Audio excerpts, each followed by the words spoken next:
재벌은 청소부의 딸이 국제 전화를 받은 것을 알아차리자 웃었다.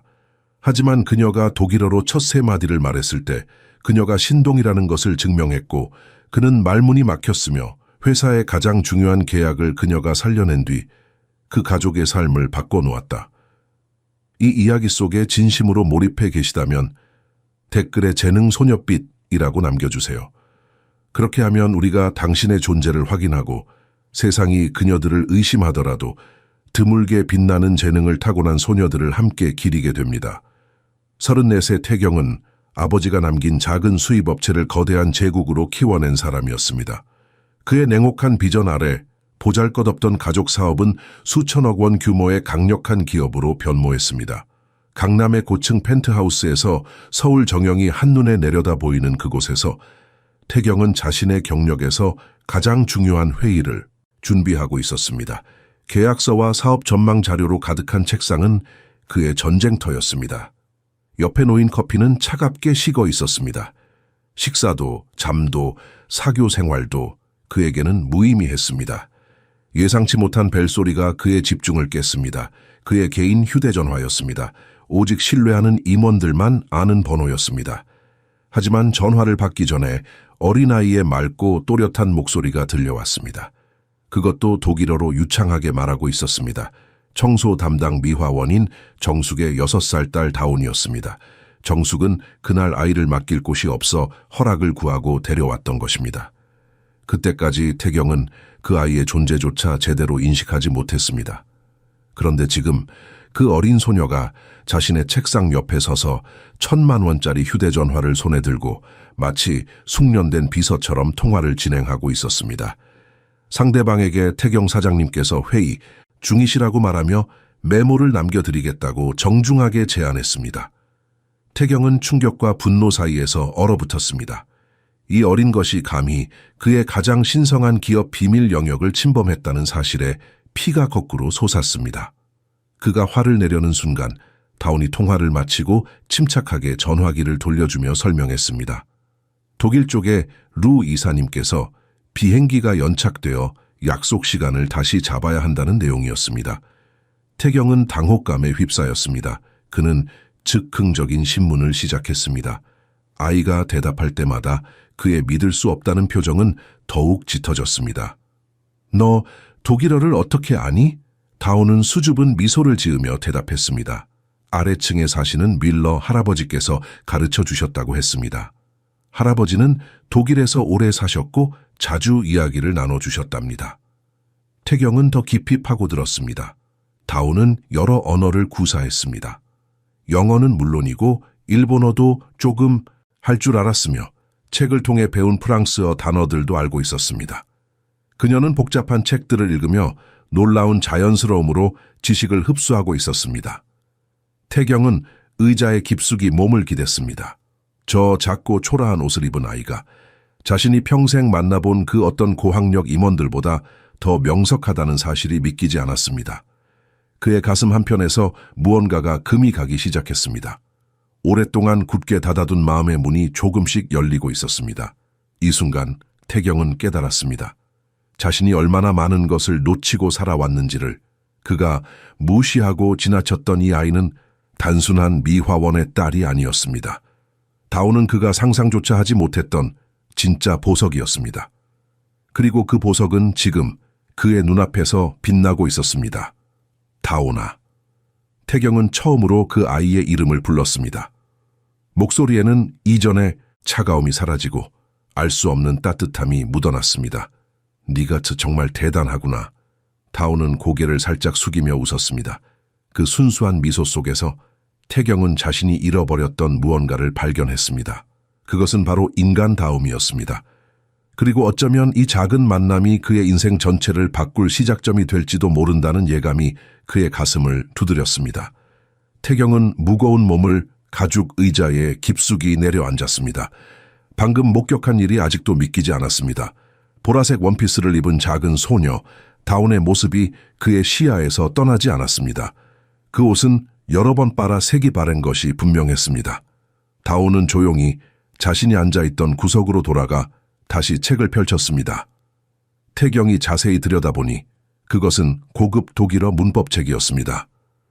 6살 아이가 읽기에는 터무니없이 어려운 수준이었습니다. 그런데 다온은 마치 동화책을 읽듯 자연스럽게 페이지를 넘기고 있었습니다.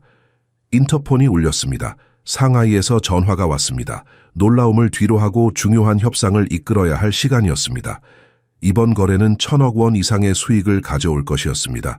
태경은 45분 동안 완벽하게 대화를 이끌었습니다. 약속을 조정하고 전략을 짜는 모습은 마치 숨 쉬는 것처럼 자연스러웠습니다. 하지만 그의 주의는 완전히 업무에만 집중되지 않았습니다. 책을 읽던 다온의 눈동자가 이따금 그를 향해 올려졌습니다. 그 시선에는 순수한 호기심이 담겨 있었습니다. 아이는 그가 말하는 영어 단어 하나하나를 조용히 따라 중얼거리고 있었습니다. 계약 체결이 거의 끝나갈 무렵이었습니다. 전화선 너머에서 낮은 대화 소리가 들려왔습니다. 독일어였습니다. 투자자 측 직원들이 나누는 사적인 대화였을 것입니다. 태경은 그들에게 조용히 해달라고 요청하려던 참이었습니다. 그때 다온이 갑자기 자리에서 일어났습니다. 아이의 눈이 크게 떠졌습니다. 무언가를 알아챈 표정이었습니다. 그녀는 급히 태경에게 다가왔습니다. 작은 손으로 그의 팔을 살짝 잡아당기며 귓속말로 중요한 말을 해야 한다고 했습니다. 태경은 짜증이 났습니다. 중요한 협상 중에 아이가 방해하다니. 그는 손짓으로 물러서라고 했습니다. 하지만 다온은 물러서지 않았습니다. 오히려 더 가까이 다가와 다급한 목소리로 속삭였습니다. 사장님, 저 사람들이 이상한 얘기를 하고 있어요. 태경의 손이 멈췄습니다. 다온의 표정이 평소와 달랐습니다. 장난기 가득한 어린아이의 얼굴이 아니었습니다. 진지하고 확신에 찬 모습이었습니다. 뭐라고? 저 뒤에서 독일어로 얘기하는 사람들이요. 돈을 빼돌리고 해외 계좌에 숨긴다고 했어요. 아무도 못 알아들을 거라고 생각하면서 얘기하고 있어요. 태경의 심장이 세게 뛰기 시작했습니다. 말도 안 되는 소리였습니다. 6살 아이의 말을 믿고 수백억짜리 계약을 의심한다? 그건 미친 짓이었습니다. 하지만 다온의 목소리에는 거짓이 없었습니다. 그 또렷한 눈빛은 자신이 무슨 말을 하고 있는지 정확히 알고 있다는 확신으로 가득했습니다. 잠깐만, 태경은 전화를 잠시 음소거했습니다. 다온을 똑바로 쳐다보며 물었습니다. 정확히 뭐라고 했는지 말해봐. 다온은 숨을 깊이 들이쉬고 또박또박 말했습니다. 그녀가 통역한 내용은 태경의 얼굴을 하얗게 만들었습니다. K맨 제도에 계좌가 있다는 걸 사장님이 모른다고 했어요. 그리고 장 이사님 이름이 나왔어요. 장 이사, 장민석. 태경의 재무이사였습니다. 15년간 함께 일한 사람이었습니다. 태경이 가장 신뢰하는 핵심 인물 중 한 명이었습니다. 그 이름을 듣는 순간 세상이 흔들리는 것 같았습니다. 다시 한 번 말해봐. 네가 확실히 들은 거야? 다온은 고개를 끄덕였습니다. 그 단호한 표정에는 한치의 망설임도 없었습니다. 태경은 다시 전화를 받았습니다. 하지만 이번에는 목소리 톤이 달랐습니다. 그는 계약 조건을 다시 검토해야 한다며 회의 일정을 일주일 뒤로 미뤘습니다. 상대방은 당황했지만 태경은 단호했습니다. 전화를 끊은 뒤 그는 다온을 내려다봤습니다. 이 작은 아이가 지금 무엇을 한 것인지 본인도 알고 있을까요? 어쩌면 이 아이가 그의 회사를, 그의 인생을 방금 구한 것일지도 모릅니다. 다온아. 태경의 목소리는 떨렸습니다. 네가 지금 나를 도와준 거구나. 다온은 수줍게 미소 지었습니다. 그 미소 뒤에는 세상 모르는 순수함과 동시에 놀라운 지혜가 함께 자리하고 있었습니다. 태경은 깨달았습니다. 배신이 바로 곁에 있었다는 사실을, 그리고 구원 또한 가장 예상치 못한 곳에서 왔다는 것을. 다온의 말은 여전히 태경의 귓가에 맴돌았습니다. 그는 상하이 투자자들과의 통화를 끝냈지만 마음은 전혀 가라앉지 않았습니다. 장민석, 그 이름이 머릿속에서 계속 울렸습니다. 15년, 태경은 그와 함께 회사를 키워왔습니다. 밤을 새워 계획을 짜고 위기를 함께 넘었던 동료였습니다. 그런 사람이 배신자라니. 다온이 반복했던 문장들이 너무나 구체적이었습니다. K맨 제도 계좌를 사장님이 모른다. 48시간 안에 약속을 끊어버린다. 바보 같은 놈이라는 표현까지. 이 모든 것이 우연일 수는 없었습니다. 누군가 정교하게 짜인 함정을 놓은 것이 분명했습니다. 태경은 다온을 다시 바라봤습니다. 아이는 다시 조용히 책을 읽고 있었습니다. 마치 방금 회사를 구한 일이 일상적인 일인 것처럼 태연했습니다. 그 평온한 모습이 오히려 태경을 더 놀라게 했습니다. 다온아, 이리 와봐. 다온은 책을 덮고 다가왔습니다. 태경은 무릎을 굽혀 아이와 눈높이를 맞췄습니다. 이런 자세를 취한 것이 얼마 만인지 기억조차 나지 않았습니다. 너 독일어를 어디서 배웠다고 했지? 밀러 할아버지요.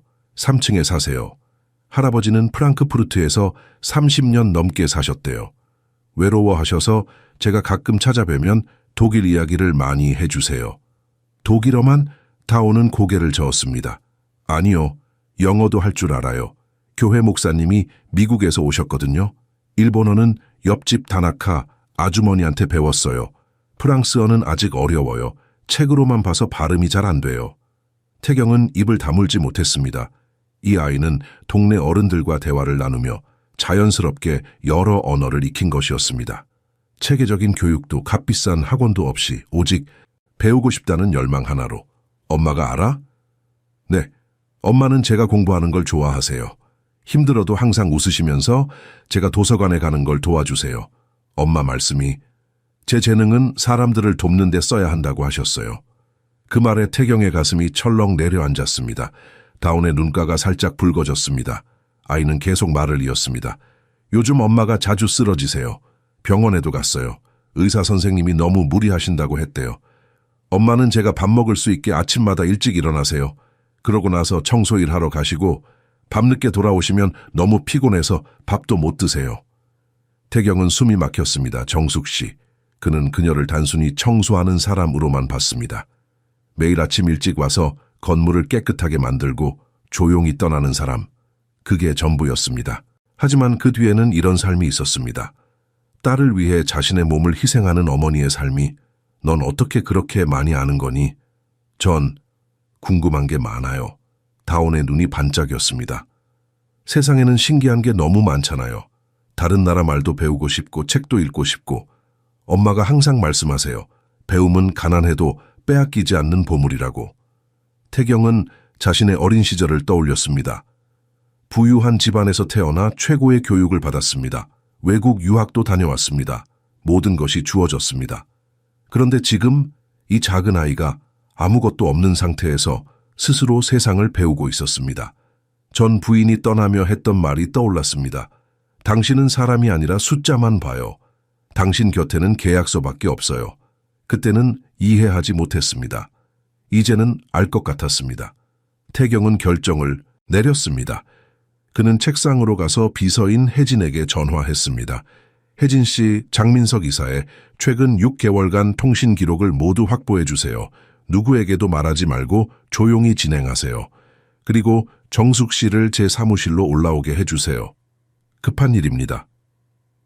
전화를 끊고 나서 태경은 창밖을 바라봤습니다.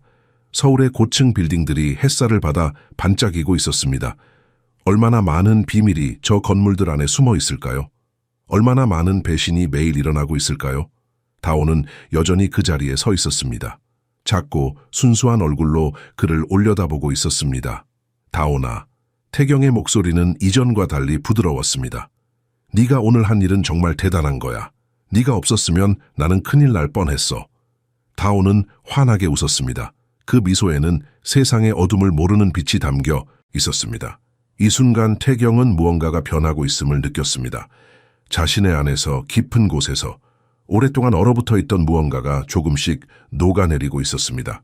문이 조심스럽게 열렸습니다. 정숙이 들어왔습니다. 그녀의 얼굴에는 당혹감과 두려움이 뒤섞여 있었습니다. 사장실에 불려 올라온다는 것은 보통 좋은 일이 아니었습니다. 그녀는 청소복 차림 그대로였고 손에는 아직 걸레가 들려 있었습니다. 사장님 부르셨습니까? 정숙의 목소리는 떨렸습니다. 태경은 그녀를 제대로 본 것이 이번이 처음이었습니다. 정숙은 40대 초반으로 보였지만 얼굴의 주름은 그보다 더 깊었습니다. 손은 거칠게 갈라져 있었고 허리는 구부정했습니다. 오랜 노동이 남긴 흔적들이었습니다. 앉으세요. 태경이 소파를 가리켰습니다. 정숙은 움찔했습니다. 아니 괜찮습니다. 여기 서 있겠습니다. 제가 더러워서 앉으시라고요.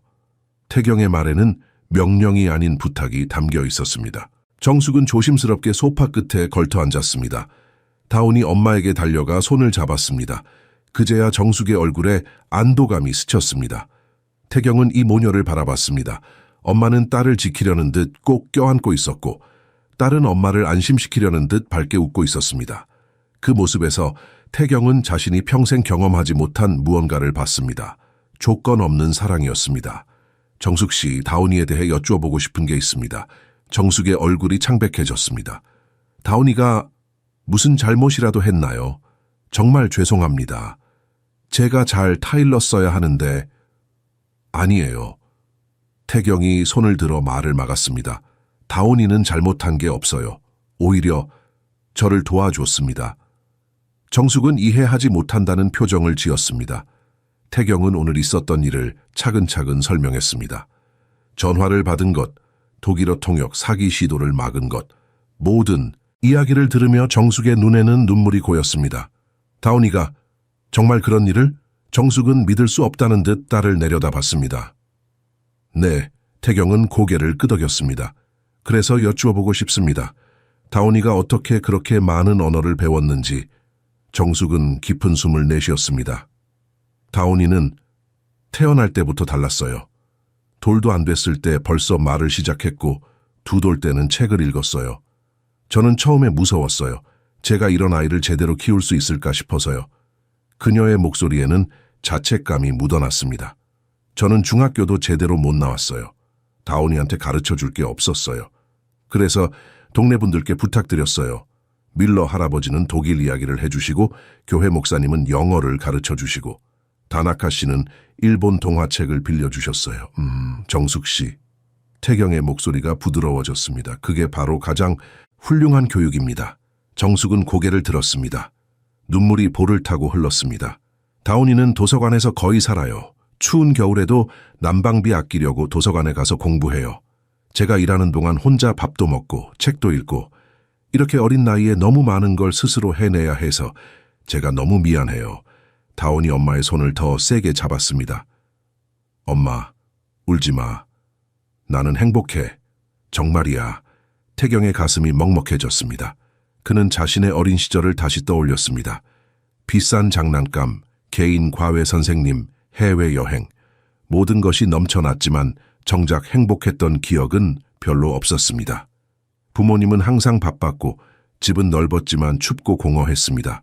그런데 이 모녀는 달랐습니다. 아무것도 없었지만 서로가 있었습니다. 가난했지만 사랑이 넘쳤습니다. 정숙 씨, 최근에 병원에 가셨다고요? 정숙의 얼굴이 굳었습니다. 어떻게? 다운이가 말했어요. 걱정이 많더군요. 정숙은 억지로 웃었습니다. 아, 그냥 좀 피곤해서요. 괜찮습니다. 괜찮지 않습니다. 태경의 말이 단호했습니다. 의사가 뭐라고 했습니까? 정숙은 침묵했습니다. 다운이 대신 말했습니다. 의사 선생님이 엄마가 제대로 쉬지 않으면 큰일 난다고 했어요. 그런데 엄마는 일을 쉴 수가 없어요. 우리 집 월세 내야 하고 제 책값도 있고. 됐습니다. 태경이 말을 끊었습니다. 그는 결정을 내렸습니다. 정숙 씨, 오늘부터 청소 일은 그만두시고 다른 일을 맡아주셨으면 합니다. 네? 정숙의 눈이 커졌습니다. 제 보조로 일해주세요. 급여는 지금의 3배입니다. 건강보험과 복지 혜택도 모두 포함됩니다. 그리고 다온이의 교육도 제가 책임지겠습니다. 정숙은 입을 다물지 못했습니다. 다온도 놀란 표정이었습니다. 이건 정숙의 목소리가 떨렸습니다. 너무 과분합니다. 제가 뭘 할 수 있는지도 모르는데 오늘 다온이가 저를 도와준 것만큼만 해주시면 됩니다. 태경이 말했습니다. 진실을 말하고 옳은 것을 보면 용기 있게 말하는 것, 그것만으로 충분합니다. 그 순간 사무실에는 침묵이 흘렀습니다. 하지만 그 침묵은 무거운 것이 아니었습니다. 희망으로 가득한 침묵이었습니다. 태경은 깨달았습니다. 인생에서 가장 중요한 것은 학벌도 재산도 지위도 아니라는 것을. 그것은 바로 사람이었습니다. 진실한 사람, 용기 있는 사람, 사랑하는 법을 아는 사람, 그리고 오늘 그는 그런 사람들을 만났습니다. 그날 오후 태경의 사무실은 긴장감으로 가득했습니다. 혜진이 가져온 서류 뭉치는 책상을 뒤덮었습니다. 장민석 이사의 통신 기록, 이메일 내역, 출장 보고서들이었습니다. 겉으로 보기에는 모든 것이 정상이었습니다. 완벽한 재무이사의 일상처럼 보였습니다. 하지만 태경은 달랐습니다. 다온의 경고 이후 그의 눈은 전혀 다른 것을 찾고 있었습니다. 작은 균열, 숨겨진 패턴, 설명되지 않는 빈틈들을. 사장님, 혜진이 조심스럽게 말했습니다. 무슨 일이신지 여쭤봐도 될까요? 태경은 잠시 망설였습니다. 혜진은 10년간 함께 일한 비서였습니다. 하지만 다온의 말이 사실이라면 누구도 믿을 수 없었습니다. 배신은 가장 가까운 곳에서 온다는 것을 이제 그는 알았습니다. 지금은 말할 수 없어요. 하지만 곧 알게 될 거예요. 혜진은 더 묻지 않았습니다. 그녀도 태경의 표정에서 무언가 심각한 일이 벌어지고 있음을 느꼈습니다. 태경은 서류를 하나하나 살펴봤습니다. 2시간이 지났습니다. 3시간이 지났습니다. 커피가 식고 해가 기울고 사무실 불빛이 켜졌습니다. 그의 눈은 점점 더 날카로워졌습니다. 그리고 드디어 찾았습니다. 작은 숫자였습니다. 매달 이루어지는 해외 송금 내역 중에서 딱 하나만 수치인 정보가 불명확했습니다. 금액도 크지 않았습니다. 500만 원 정도, 누군가의 월급 정도 되는 액수였습니다. 너무 작아서 눈에 띄지 않을 정도였습니다.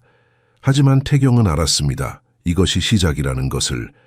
작게 시작해서 나중에 큰 금액을 빼돌리는 고전적인 수법이었습니다. 그는 더 깊이 파고들었습니다. 계좌 추적 결과 돈은 싱가포르를 거쳐 케이맨 제도로 흘러갔습니다. 그리고 그 계좌의 설립 시기는 정확히 6개월 전이었습니다. 상하이 투자건이 시작된 바로 그때였습니다. 태경의 손이 떨렸습니다. 분노가 아니었습니다. 배신감이었습니다. 장민석, 그와는 대학 선배, 후배 사이였습니다. 회사가 어려울 때 함께 밤을 새우며 해결책을 찾았던 사람이었습니다. 태경의 결혼식 때 주례를 서준 사람이었습니다. 그런 사람이 왜 전화벨이 울렸습니다. 사설조사관 김 실장이었습니다. 태경은 오전에 그에게 비밀 조사를 의뢰했었습니다. 사장님, 확인됐습니다. 김 실장의 목소리는 무겁였습니다. 장민석 이사는 최근 3개월간 중국 사업가 여러 명과 비밀 회동을 가졌습니다. 그중 한 명은 저희가 경쟁사로 주시하던 왕 회장입니다. 태경은 눈을 감았습니다. 모든 퍼즐이 맞춰졌습니다. 장민석은 단순히 돈을 훔치는 것이 아니었습니다. 회사 전체를 넘기려 했던 것입니다. 상하이 투자 건은 함정이었습니다. 그 거래가 성사되면 회사는 막대한 빚을 지게 되고 그 빚을 명목으로 경쟁사가 회사를 삼킬 수 있었습니다. 만약 다운이 없었다면, 만약 그 아이가 독일어를 듣지 못했다면 태경은 지금쯤 파산을 선언하고 있었을 것입니다. 문이 노크됐습니다. 정숙이 차를 들고 들어왔습니다. 그녀의 새 업무였습니다. 태경을 돌보는 일. 그는 처음에는 이상하게 여겼습니다. 청소부가 갑자기 비서 역할을 한다? 하지만 지금은 달랐습니다. 정숙의 존재가 그를 안심시켰습니다. 사장님, 얼굴이 안 좋으세요. 정숙이 걱정스럽게 말했습니다. 좀 쉬셔야 할 것 같은데요. 괜찮습니다. 태경은 고개를 저었습니다. 정숙 씨, 다온이는 어디 있나요? 아래층 회의실에서 책 읽고 있어요. 방해되지 않게 조용히 있으라고 했거든요. 태경은 일어섰습니다. 잠깐 다녀오겠습니다. 그는 엘리베이터를 타고 내려갔습니다. 회의실 문을 열자 다온이 바닥에 앉아 큰 책을 펼쳐놓고 있었습니다. 세계 지도책이었습니다. 다온아. 다온이 고개를 들었습니다. 아, 사장님. 태경은 다온 옆에 앉았습니다. 비싼 정장이 바닥에 닿는 것도 신경 쓰지 않았습니다. 뭘 보고 있니? 독일이요. 밀러 할아버지 고향이 어디인지 찾고 있어요. 할아버지가 프랑크푸르트라고 하셨거든요. 태경은 지도를 함께 봤습니다. 다온의 작은 손가락이 유럽을 가리키고 있었습니다. 다온아, 너 덕분에 나는 큰일을 막았어. 정말 고마워. 다온은 환하게 웃었습니다. 제가 도움이 됐어요? 엄청난 도움이었어. 너는 영웅이야. 다온의 눈이 반짝였습니다. 영웅이요? 진짜요? 정말이야. 다온은 잠시 생각하더니 물었습니다. 사장님, 저 나쁜 사람들은 어떻게 돼요? 태경은 깊게 숨을 들이쉬었습니다. 나쁜 짓을 한 사람은 벌을 받아야 해. 그게 옳은 일이니까. 사장님은 슬프지 않으세요? 아는 사람이잖아요. 그 질문에 태경은 가슴이 먹먹해졌습니다. 6살 아이가 어른의 마음을 읽고 있었습니다. 슬프지, 많이 슬퍼. 하지만 옳은 일을 해야 해. 다온은 고개를 끄덕였습니다. 밀러 할아버지가 그러셨어요. 힘든 일이라도 옳은 일이면 해야 한다고. 그게 용기래요. 태경은 다온의 머리를 쓰다듬었습니다. 내 할아버지 말씀이 맞아. 그 순간 태경은 결심했습니다. 더 이상 미루지 않기로. 내일 아침 모든 것을 끝낼 것입니다. 배신자를 밝히고 회사를 지키고 옳은 일을 할 것입니다. 다온 덕분에 그는 다시 용기를 얻었습니다. 다음 날 아침 태경은 평소보다 일찍 사무실에 도착했습니다. 새벽 5시였습니다. 서울의 하늘은 아직 어두웠지만 그의 마음은 결연했습니다. 오늘은 모든 것이 끝나는 날이었습니다. 책상 위에는 완벽하게 정리된 증거 자료들이 놓여 있었습니다. 은행 거래 내역, 이메일 기록, 비밀 회동 사진들, 모두 장민석의 배신을 증명하는 결정적인 증거들이었습니다. 태경은 한 장 한 장을 다시 확인했습니다. 빈틈이 없었습니다. 오전 9시 임원회의가 시작될 시간이었습니다. 태경은 회의실로 들어갔습니다. 오늘은 특별한 회의였습니다. 그는 평소와 달리 법률팀과 감사팀을 함께 참석시켰습니다. 장민석은 이상한 분위기를 눈치채고 있었습니다. 무슨 특별한 안건이라도 있습니까? 장민석이 물었습니다. 그의 목소리는 평온했지만 태경은 그 눈빛에서 불안함을 읽었습니다. 있습니다. 태경은 서류 뭉치를 탁자 위에 놓았습니다. 장 이사님, K맨 제도 계좌에 대해 설명해 주시겠습니까? 회의실이 순식간에 얼어붙었습니다. 장민석의 얼굴에서 혈색이 사라졌습니다. 무슨 말씀이신지 모르겠는데요. 그렇습니까? 태경은 차갑게 웃었습니다. 그럼 이 은행 거래 내역은 뭡니까? 매달 해외로 송금되는 이 돈은 어디로 가는 겁니까? 장민석은 말문이 막혔습니다. 그는 서류를 보려 했지만 손이 떨려서 제대로 잡을 수조차 없었습니다. 그리고 이건 뭡니까? 태경은 또 다른 서류를 꺼냈습니다. 왕 회장과의 비밀 회동, 경쟁사 사람과 왜 만났습니까? 회사 몰래? 그건 장민석의 목소리가 떨렸습니다. 그건 오해입니다. 오해? 태경의 목소리가 높아졌습니다. 15년을 함께 일한 사람이 회사를 팔아넘기려 한 게 오해입니까? 회의실 안에 다른 임원들이 숨죽였습니다. 아무도 말하지 못했습니다. 충격이 너무 컸습니다. 장민석은 의자에 주저앉았습니다. 그의 얼굴은 재처럼 창백했습니다. 어떻게 알았습니까? 그건 중요하지 않습니다. 태경이 말했습니다. 중요한 건 당신이 한 일입니다. 왜 그랬습니까? 돈이 필요했습니까? 명예가 필요했습니까? 아니면 단순히 배신하고 싶었습니까?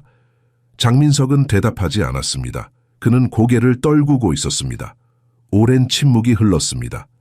처음부터 계획한 건 아니었습니다. 장민석이 마침내 입을 열었습니다. 처음에는 정말 작은 일이었습니다. 왕 회장이 제안했을 때 거절할 수 없었습니다. 그는 제 약점을 알고 있었습니다. 약점? 제 아들입니다. 장민석의 목소리가 갈라졌습니다. 미국 유학 중에 큰 빚을 졌습니다. 도박에 빠져서 저는 어쩔 수 없었습니다. 그 돈을 갚아야 했습니다. 태경은 눈을 감았습니다. 또 다른 비극이었습니다. 가족을 위한다는 명목으로 저지른 범죄. 그래서 회사를 배신한 겁니까? 15년간 함께한 동료들을, 저를 배신한 겁니까? 장민석은 울고 있었습니다. 미안합니다. 정말 미안합니다. 태경은 법률팀을 향해 고개를 끄덕였습니다. 변호사가 일어나 말했습니다. 장민석 이사님, 횡령과 배임 혐의로 고소 절차를 진행하겠습니다. 조용히 따라와 주시기 바랍니다. 경비원들이 들어왔습니다. 장민석은 저항하지 않았습니다. 그는 무력하게 일어나 걸어 나갔습니다. 회의실 문이 닫히고 긴 침묵이 흘렀습니다. 태경은 창밖을 바라봤습니다. 해가 높이 떠올라 있었습니다. 새로운 날이었습니다. 하지만 그의 마음은 무거웠습니다. 옳은 일을 했다는 것을 알았지만 기쁘지는 않았습니다. 사무실로 돌아오자 정숙이 차를 준비해 두고 있었습니다. 그녀는 아무 말 없이 차를 따라주었습니다. 그 따뜻함이 태경의 마음을 조금 녹였습니다. 힘드셨죠? 정숙이 조용히 물었습니다. 태경은 고개를 끄덕였습니다. 많이요. 옳은 일을 하는 건 항상 힘든 법이에요. 정숙이 말했습니다. 하지만 나중에는 후회하지 않게 돼요. 태경은 정숙을 바라봤습니다. 이 평범한 여인이 어떻게 이런 지혜를 가지고 있을까요? 정숙 씨는 어떻게 그렇게 강할 수 있나요? 강한 게 아니에요. 정숙이 미소 지었습니다. 그냥 다온이를 위해서 포기할 수 없을 뿐이에요. 엄마라는 건 그런 거예요. 그 순간 다온이 문을 두드렸습니다. 들어가도 돼요? 들어와. 태경이 말했습니다. 다온은 들어와서 태경에게 작은 종이학을 건넸습니다. 사장님이 슬퍼 보여서 만들었어요. 할머니가 슬플 때는 예쁜 걸 보면 기분이 나아진다고 하셨거든요. 태경은 종이학을 받았습니다. 그것은 서툴게 접혀 있었지만 그 안에는 순수한 마음이 담겨 있었습니다. 고마워 다온아. 다온은 웃으며 말했습니다. 사장님 힘내세요. 사장님은 좋은 사람이에요. 그 말에 태경의 눈가가 뜨거워졌습니다. 그는 평생 성공한 사람, 강한 사람이라는 말을 들었습니다. 하지만 좋은 사람이라는 말을 들은 것은 정말 오랜만이었습니다. 어쩌면 이것이 진짜 시작인지도 모릅니다. 배신을 밝히고 정의를 세운 것도 중요하지만 더 중요한 것은 이제부터였습니다. 좋은 사람이 되는 것. 다온처럼 순수하고 정숙처럼 강하고 사람을 진정으로 아끼는 사람이 되는 것. 태경은 종이학을 책상 위에 조심스럽게 놓았습니다. 그것은 작았지만 그에게는 가장 소중한 선물이었습니다. 장민석이 끌려나간 후 며칠이 지났습니다. 회사 안의 분위기는 무겁고 불안했습니다. 직원들은 복도에서 속삭였고 회의실에서는 긴장된 대화들이 오갔습니다. 누가 다음일지 모른다는 두려움이 퍼져 있었습니다. 태경은 밤낮 없이 일했습니다. 장민석의 배신이 끝이 아닐 수도 있다는 의심이 그를 괴롭혔습니다. 한 사람이 이렇게 큰 음모를 혼자 꾸밀 수 있을까요? 분명 다른 공범이 있을 것이었습니다. 김 실장이 가져온 새로운 보고서가 그의 의심을 확인시켜 주었습니다. 장민석의 전화 기록을 더 깊이 조사한 결과 2명의 이름이 반복적으로 나타났습니다. 영업이사 최성호와 인사부장 박윤미였습니다. 태경은 이 사실을 믿고 싶지 않았습니다. 최성호는 회사의 가장 큰 거래처들을 관리하는 사람이었습니다. 박윤미는 직원 채용과 관리를 담당했습니다. 둘 다 회사의 핵심 인물들이었습니다. 하지만 증거는 명확했습니다. 최성호는 장민석과 같은 날, 같은 식당에서 점심을 먹었습니다. 여러 번. 박윤미는 장민석에게 회사 내부 인사 정보를 몰래 전달했습니다. 이메일 기록이 남아 있었습니다. 태경은 깊은 한숨을 내쉬었습니다. 배신은 한 사람이 아니었습니다. 조직적이었습니다. 그들은 계획을 세우고 함께 움직였습니다. 회사를 안에서부터 무너뜨리려 했던 것입니다. 그날 저녁 태경은 정숙과 다온을 자신의 사무실로 불렀습니다. 그는 혼자 결정을 내리고 싶지 않았습니다. 이상하게도 이 모녀의 의견이 그에게는 중요했습니다. 또 나쁜 사람들을 찾으셨어요? 다온이 조심스럽게 물었습니다. 태경은 고개를 끄덕였습니다. 그래, 2명 더야. 정숙이 걱정스러운 표정을 지었습니다. 힘드시겠어요? 아시는 분들이잖아요. 힘들죠. 태경은 솔직하게 말했습니다. 매번 힘들어요. 하지만 다온이가 그랬잖아요. 옳은 일은 해야 한다고. 다온은 책상 위에 종이학을 가리켰습니다. 여전히 그 자리에 있었습니다. 사장님이 지키고 계시네요. 당연하지. 내가 받은 선물 중에 제일 소중한 거야. 다온은 환하게 웃었습니다. 그 웃음이 태경의 무거운 마음을 조금 가볍게 해주었습니다. 사장님, 정숙이 말했습니다. 제가 도와드릴 수 있는 게 있을까요? 태경은 잠시 생각했습니다. 정숙 씨는 다른 청소 직원들과 친하시죠? 네, 물론이죠. 다들 오래 함께 일했어요. 혹시 직원들 사이에서 이상한 소문이나 이야기를 들으신 적 있나요? 최성호나 박윤미에 대해서요. 정숙은 눈을 크게 떴습니다. 그 2분이요? 혹시 아시는 게 있나요? 정숙은 잠시 망설였습니다. 사실 최성호 이사님은 직원들 사이에서 평판이 좋지 않아요. 거래처랑 접대할 때 회사 돈을 너무 많이 쓴다는 소문이 있었어요. 그리고 박윤미 부장님은 뭔가요? 채용 과정에서 청탁을 받는다는 말이 있었어요. 물론 확실한 건 아니지만 청소하면서 여러 얘기를 듣게 되거든요. 태경은 메모했습니다. 이런 정보들은 공식 보고서에는 나오지 않습니다. 하지만 현장의 목소리였습니다. 진실에 가까운 이야기들이었습니다. 정숙 씨, 이 정보 정말 중요해요. 고맙습니다. 별 말씀을요. 정숙이 수줍게 웃었습니다. 저희 같은 사람들이 보는 게 때론 더 정확할 때가 있어요. 우리는 투명 인간 취급받으니까 사람들이 조심하지 않거든요. 그 말에 태경은 뜨끔했습니다. 자신도 예전에는 그랬습니다. 청소 직원들을 보이지 않는 사람처럼 대했습니다.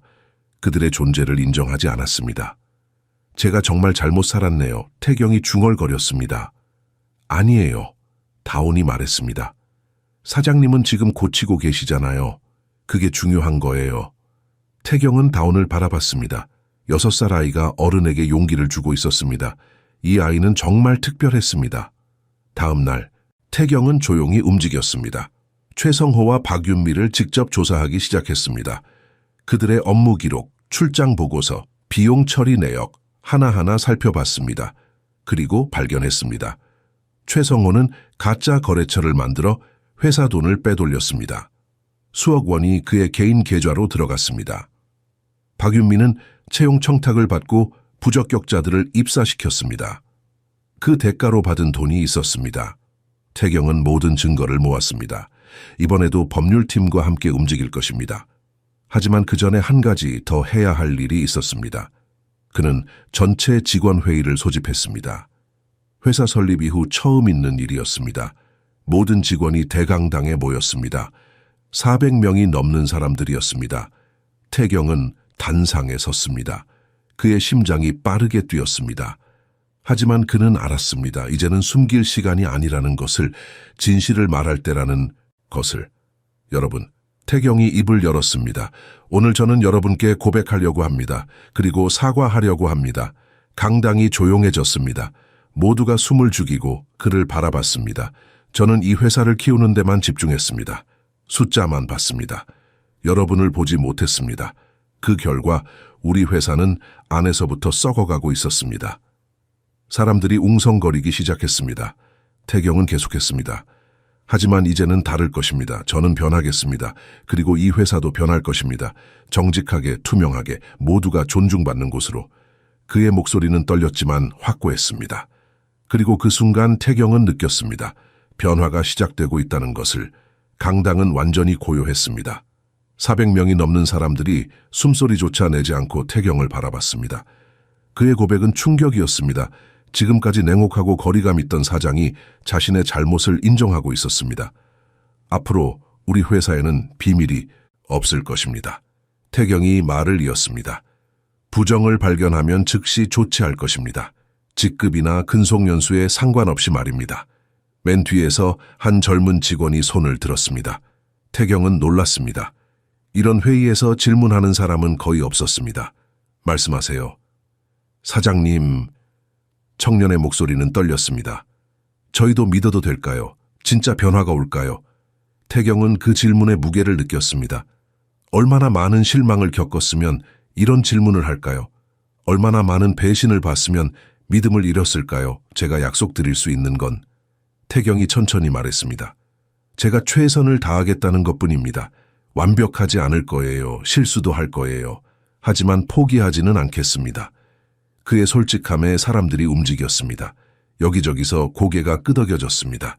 그리고 한 가지 더, 태경은 뒤를 돌아봤습니다. 제가 변할 수 있었던 건 한 사람 덕분입니다의 문이 열리고 정숙과 다온이 들어왔습니다. 사람들이 웅성거렸습니다. 청소 담당자가 왜 여기 있을까요? 이분은 정숙 씨입니다. 여러분이 아침마다 보는 분이죠. 그리고 이 아이는 다온이입니다. 태경이 소개했습니다. 이 아이가 우리 회사를 구했습니다. 사람들이 더욱 놀라워했습니다. 6살짜리 아이가 회사를 구했다고? 태경은 조심스럽게 설명했습니다. 다온의 이름은 밝혔지만 구체적인 방법은 말하지 않았습니다. 아이를 보호해야 했습니다. 이 아이의 용기와 정직함이 저를 깨웠습니다. 그래서 오늘 여러분께도 말씀드립니다. 변화는 위에서만 오는 게 아닙니다. 여러분 모두에게서 올 수 있습니다. 회의가 끝나고 사람들이 나가기 시작했습니다. 그런데 놀라운 일이 일어났습니다. 한 명씩 다온에게 다가와 인사를 건넸습니다. 고맙다고, 대단하다고, 용감하다고 말했습니다. 다온은 부끄러워했습니다. 하지만 그 눈빛은 반짝였습니다.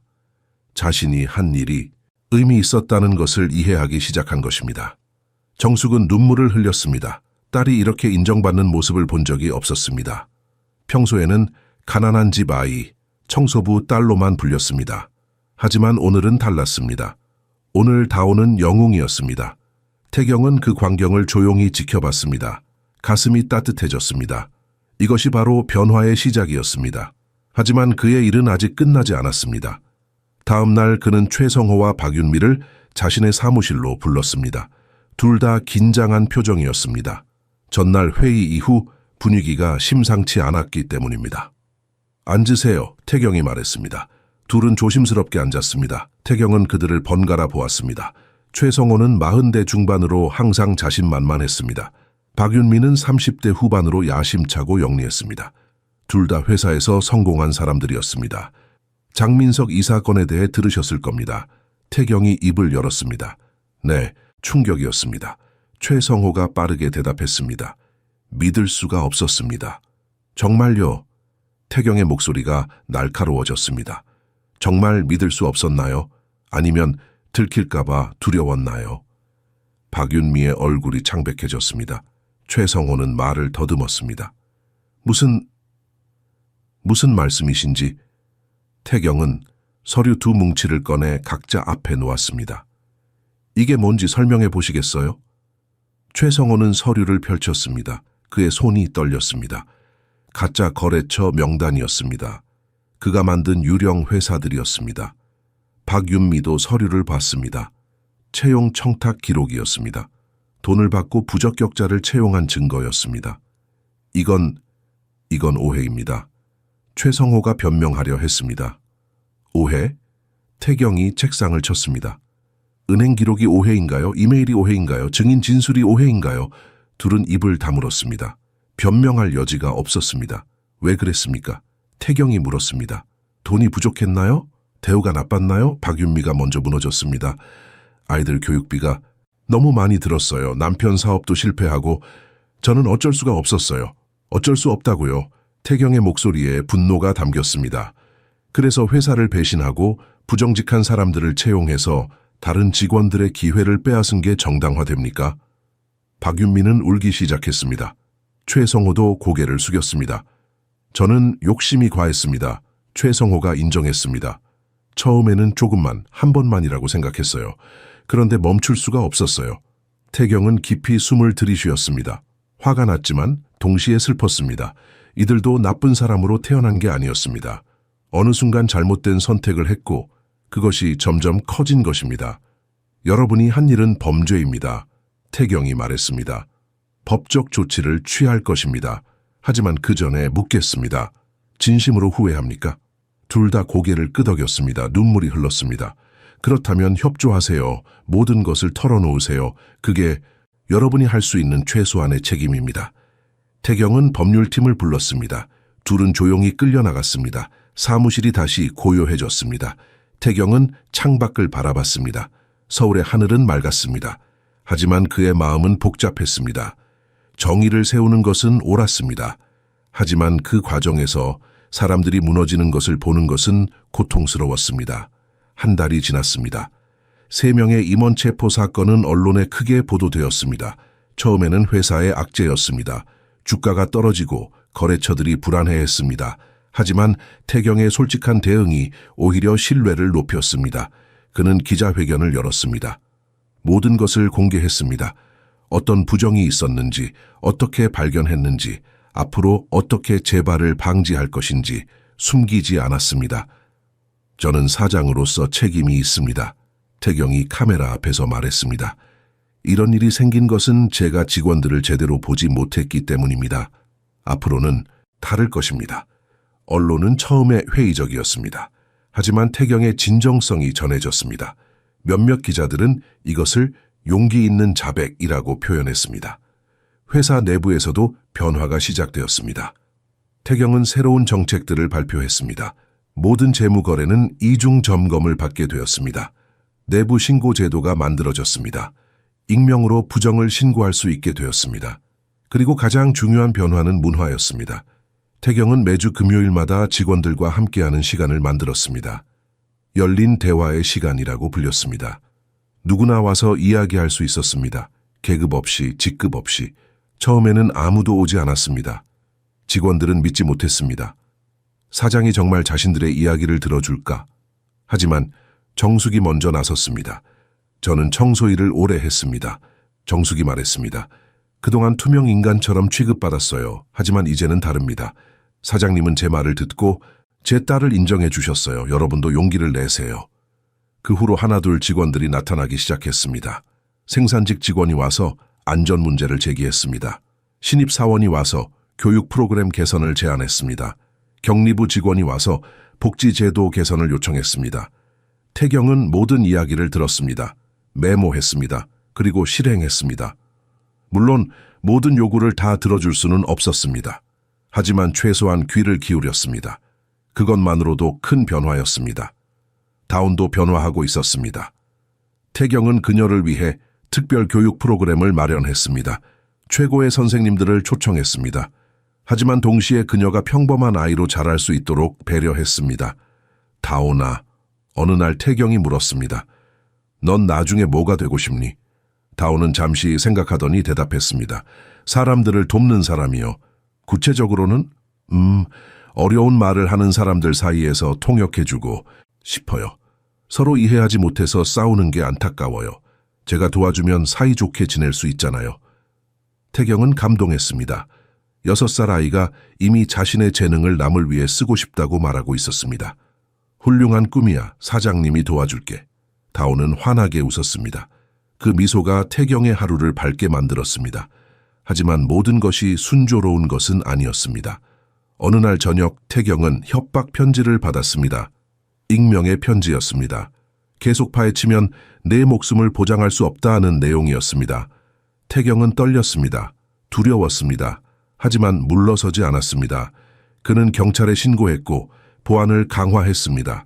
정숙이 그 소식을 듣고 걱정했습니다. 사장님, 너무 위험해요. 조금만 천천히 하시면 안 될까요? 안 돼요. 태경이 고개를 저었습니다. 멈추면 그들이 이깁니다. 저는 이길 겁니다. 그의 눈빛은 흔들리지 않았습니다. 예전에 차가운 눈빛이 아니었습니다. 확고한 의지가 담긴 눈빛이었습니다. 며칠 후 경찰이 협박범을 잡았습니다. 장민석과 연결된 조직폭력배였습니다. 그들은 태경을 겁주어 조사를 중단시키려 했던 것입니다. 하지만 실패했습니다. 태경은 더욱 강해졌습니다. 그리고 직원들도 그를 더욱 신뢰하게 되었습니다. 어느 날 회사 로비에 큰 게시판이 설치되었습니다. 우리의 약속이라는 제목이었습니다. 거기에는 회사의 새로운 가치들이 적혀 있었습니다. 첫 번째, 정직. 두 번째, 존중. 세 번째, 책임. 네 번째, 용기. 태경은 그 게시판 앞에 서서 오래 바라봤습니다.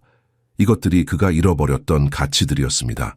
그리고 다운과 정숙이 그에게 다시 가르쳐준 것들이었습니다. 사장님, 뒤에서 다운의 목소리가 들렸습니다. 멋지네요. 태경은 돌아봤습니다. 다운이 작은 손으로 게시판을 가리키고 있었습니다. 이게 다 내 덕분이야. 아니에요. 다운이 고개를 저었습니다. 사장님이 선택하신 거예요. 저는 그냥 얘기했을 뿐이에요. 태경은 무릎을 굽혀 다운과 눈을 맞췄습니다. 다운아, 네가 한 일은 정말 대단한 거야. 넌 나를 구했고 이 회사를 구했어. 그걸 잊지 마. 다운의 눈에 눈물이 맺혔습니다. 행복한 눈물이었습니다. 그 순간 태경은 깨달았습니다. 성공이란 돈이나 지위가 아니라는 것을, 진정한 성공은 사람들에게 좋은 영향을 주는 것이라는 것을, 그리고 자신이 지금 그 길을 걷고 있다는 것을. 변화는 계속되었습니다. 느리지만 확실하게. 그리고 그 변화의 중심에는 항상 작은 소녀와 그녀의 엄마가 있었습니다. 석 달이 흘렀습니다. 계절이 바뀌고 있었습니다. 회사 건물 밖의 은행나무들이 노랗게 물들기 시작했습니다. 변화는 이제 자리를 잡아가고 있었습니다. 태경은 아침마다 사무실에 도착하면 가장 먼저 직원 식당에 들렀습니다. 청소부, 경비원, 신입사원들과 함께 아침을 먹었습니다. 처음에는 모두가 어색해했습니다. 하지만 이제는 자연스러워졌습니다. 사장님, 오늘 김치찌개 정말 맛있어요. 젊은 직원이 말했습니다. 그러게요, 어제보다 더 맛있네요. 태경이 웃으며 대답했습니다. 이런 작은 대화들이 태경에게는 소중했습니다. 예전에는 절대 나눌 수 없었던 순간들이었습니다. 하지만 그날 오후 태경에게 걱정스러운 소식이 전해졌습니다. 정숙이 회사에 나오지 못했습니다. 병원에 입원했다는 연락이었습니다. 태경은 즉시 병원으로 달려갔습니다.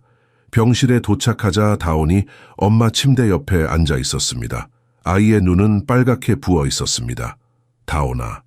태경이 조심스럽게 다가갔습니다. 사장님.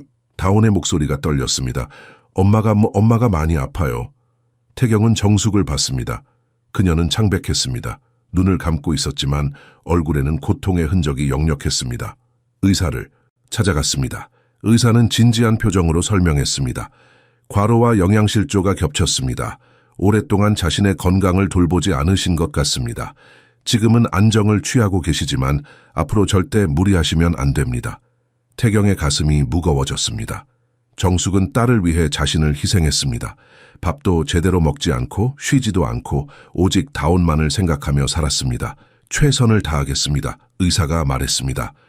하지만 회복 후에도 계속 관리가 필요합니다. 스트레스를 줄이고 영양 관리를 하고 정기 검진을 받아야 합니다. 태경은 고개를 끄덕였습니다.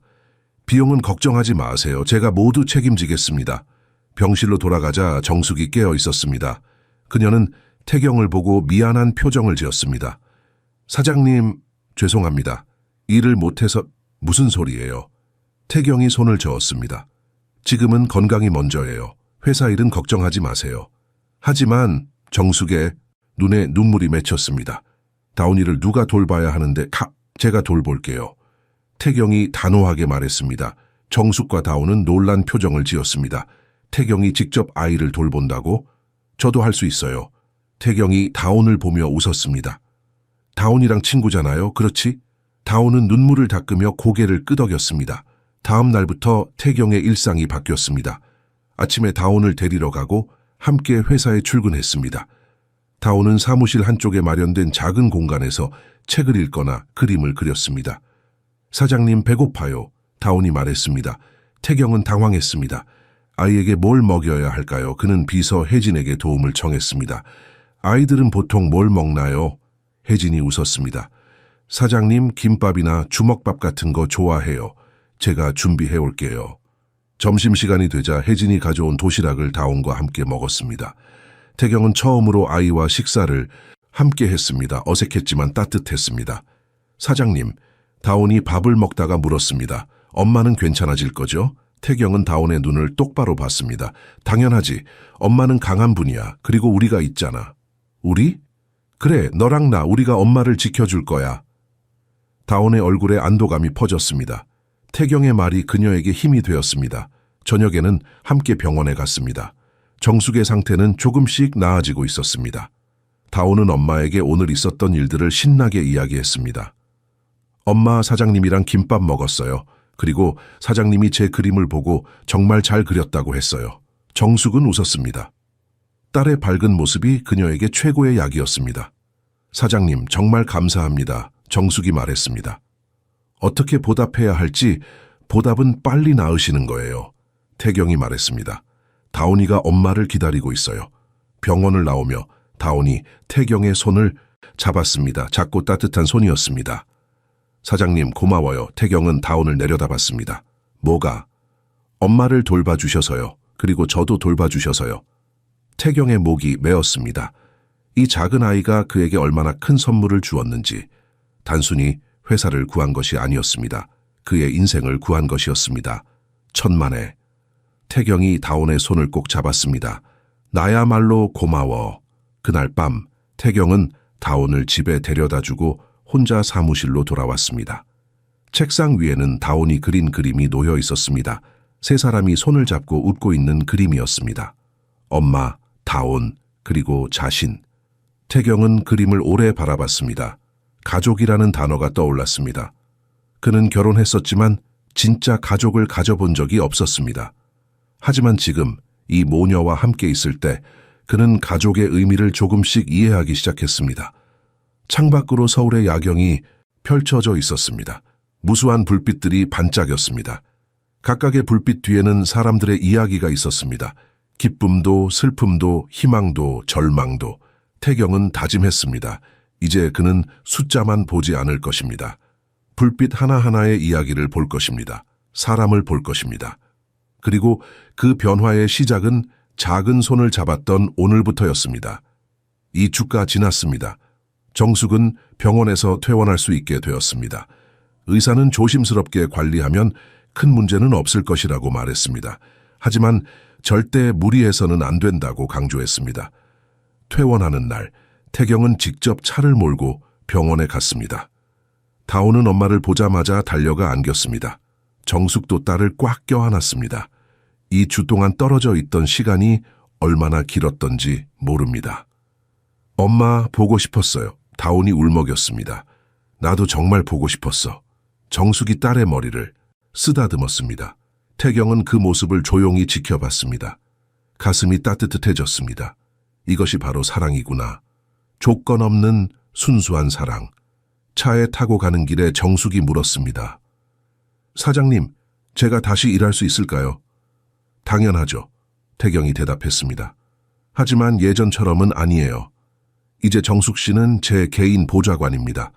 업무 시간도 정해져 있고 휴식도 충분히 취해야 해요. 개인 보좌관이요? 정숙이 놀랐습니다. 제가 그런 일을 할 수 있을까요? 이미 하고 계셨잖아요. 태경이 웃었습니다. 정숙 씨는 제가 놓치는 것들을 봐요. 직원들의 진짜 마음을 알아요. 그게 바로 제가 필요한 거예요. 정숙은 눈물을 글썽겼습니다. 평생 아무도 인정해주지 않았던 그녀의 능력을 누군가 알아봐 주었습니다. 집에 도착했을 때 정숙과 다오는 놀랐습니다. 그들이 살던 작은 원룸이 아니었습니다. 새로운 아파트였습니다. 깨끗하고 넓은 투룸이었습니다. 이게 어떻게 된 일이죠? 정숙이 당황했습니다. 회사 복지주택입니다. 태경이 설명했습니다. 보좌관 직책에 따라오는 혜택이에요. 거절하시면 안 돼요. 다오는 신이 나서 집 안을 뛰어다녔습니다. 엄마, 제 방이 있어요. 진짜 제 방. 정숙은 더 이상 참지 못하고 울었습니다. 기쁨의 눈물이었습니다. 평생 딸에게 제대로 된 방 하나 마련해주지 못했던 것이 얼마나 가슴 아팠는지 이제 다오는 자신만의 공간을 가지게 되었습니다. 사장님, 정숙이 말을 잊지 못했습니다. 고맙다는 말은 하지 마세요. 태경이 말했습니다. 정숙 씨와 다온이가 저에게 준 게 훨씬 많아요. 다음 날부터 새로운 일상이 시작되었습니다. 정숙은 천천히 업무에 복귀했습니다. 태경의 일정을 관리하고 중요한 회의에서 그가 놓치는 부분을 짚어주었습니다. 그녀의 시각은 독특했습니다. 임원들이 보지 못하는 것을 봤습니다. 어느 날 회의에서 영업부장이 새로운 계약에 대해 보고했습니다. 모두가 좋은 기회라고 생각했습니다. 하지만 정숙이 조용히 말했습니다. 사장님, 잠깐 여쭤봐도 될까요? 모두가 정숙을 봤습니다. 청소부에서 보좌관이 된 그녀를 아직도 이상하게 보는 사람들이 있었습니다. 말씀하세요.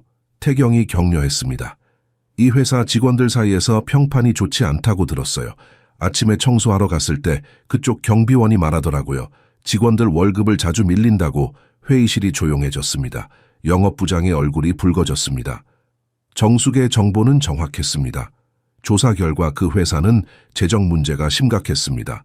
계약했다면 나중에 큰 손해를 볼 뻔했습니다. 정숙 씨, 잘 짚어주셨어요. 태경이 고마워했습니다. 이 건은 다시 검토하겠습니다. 영업부장은 부끄러워했지만 정숙에게 고개를 숙였습니다.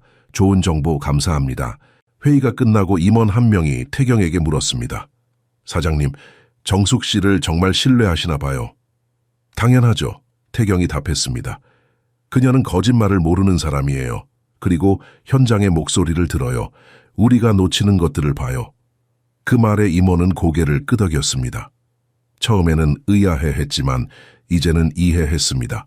정숙의 가치를. 한편 다오는 학교에 다니기 시작했습니다. 태경이 좋은 학교에 입학시켜 주었습니다. 처음에는 적응이 어려웠습니다. 다른 아이들은 부유한 집안 출신이었고 다오는 가난한 배경을 가지고 있었습니다. 하지만 다오는 특별했습니다.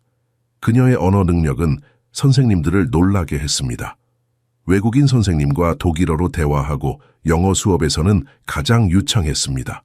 얼마 지나지 않아 다오는 반에서 인기가 많아졌습니다. 친구들이 외국어를 배우고 싶어 하면 다온이 도와주었습니다. 그녀는 나누는 법을 알았습니다. 어느 금요일 저녁, 태경은 정숙과 다온을 저녁 식사에 초대했습니다. 고급 레스토랑이 아니었습니다. 동네 작은 한식당이었습니다. 정숙이 좋아하는 곳이었습니다. 다온아, 학교는 어때? 태경이 물었습니다. 좋아요. 다온이 환하게 웃었습니다. 친구들도 생겼어요. 그리고 선생님이 제가 나중에 훌륭한 통역사가 될 거래요. 당연하지.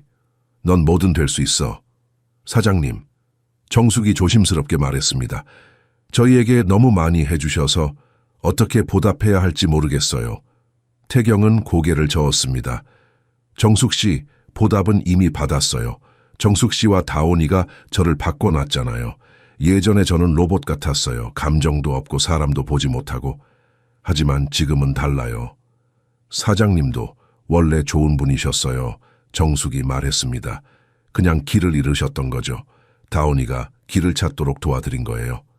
태경은 두 모녀를 바라봤습니다. 그들은 더 이상 직원과 사장이 아니었습니다. 가족이었습니다.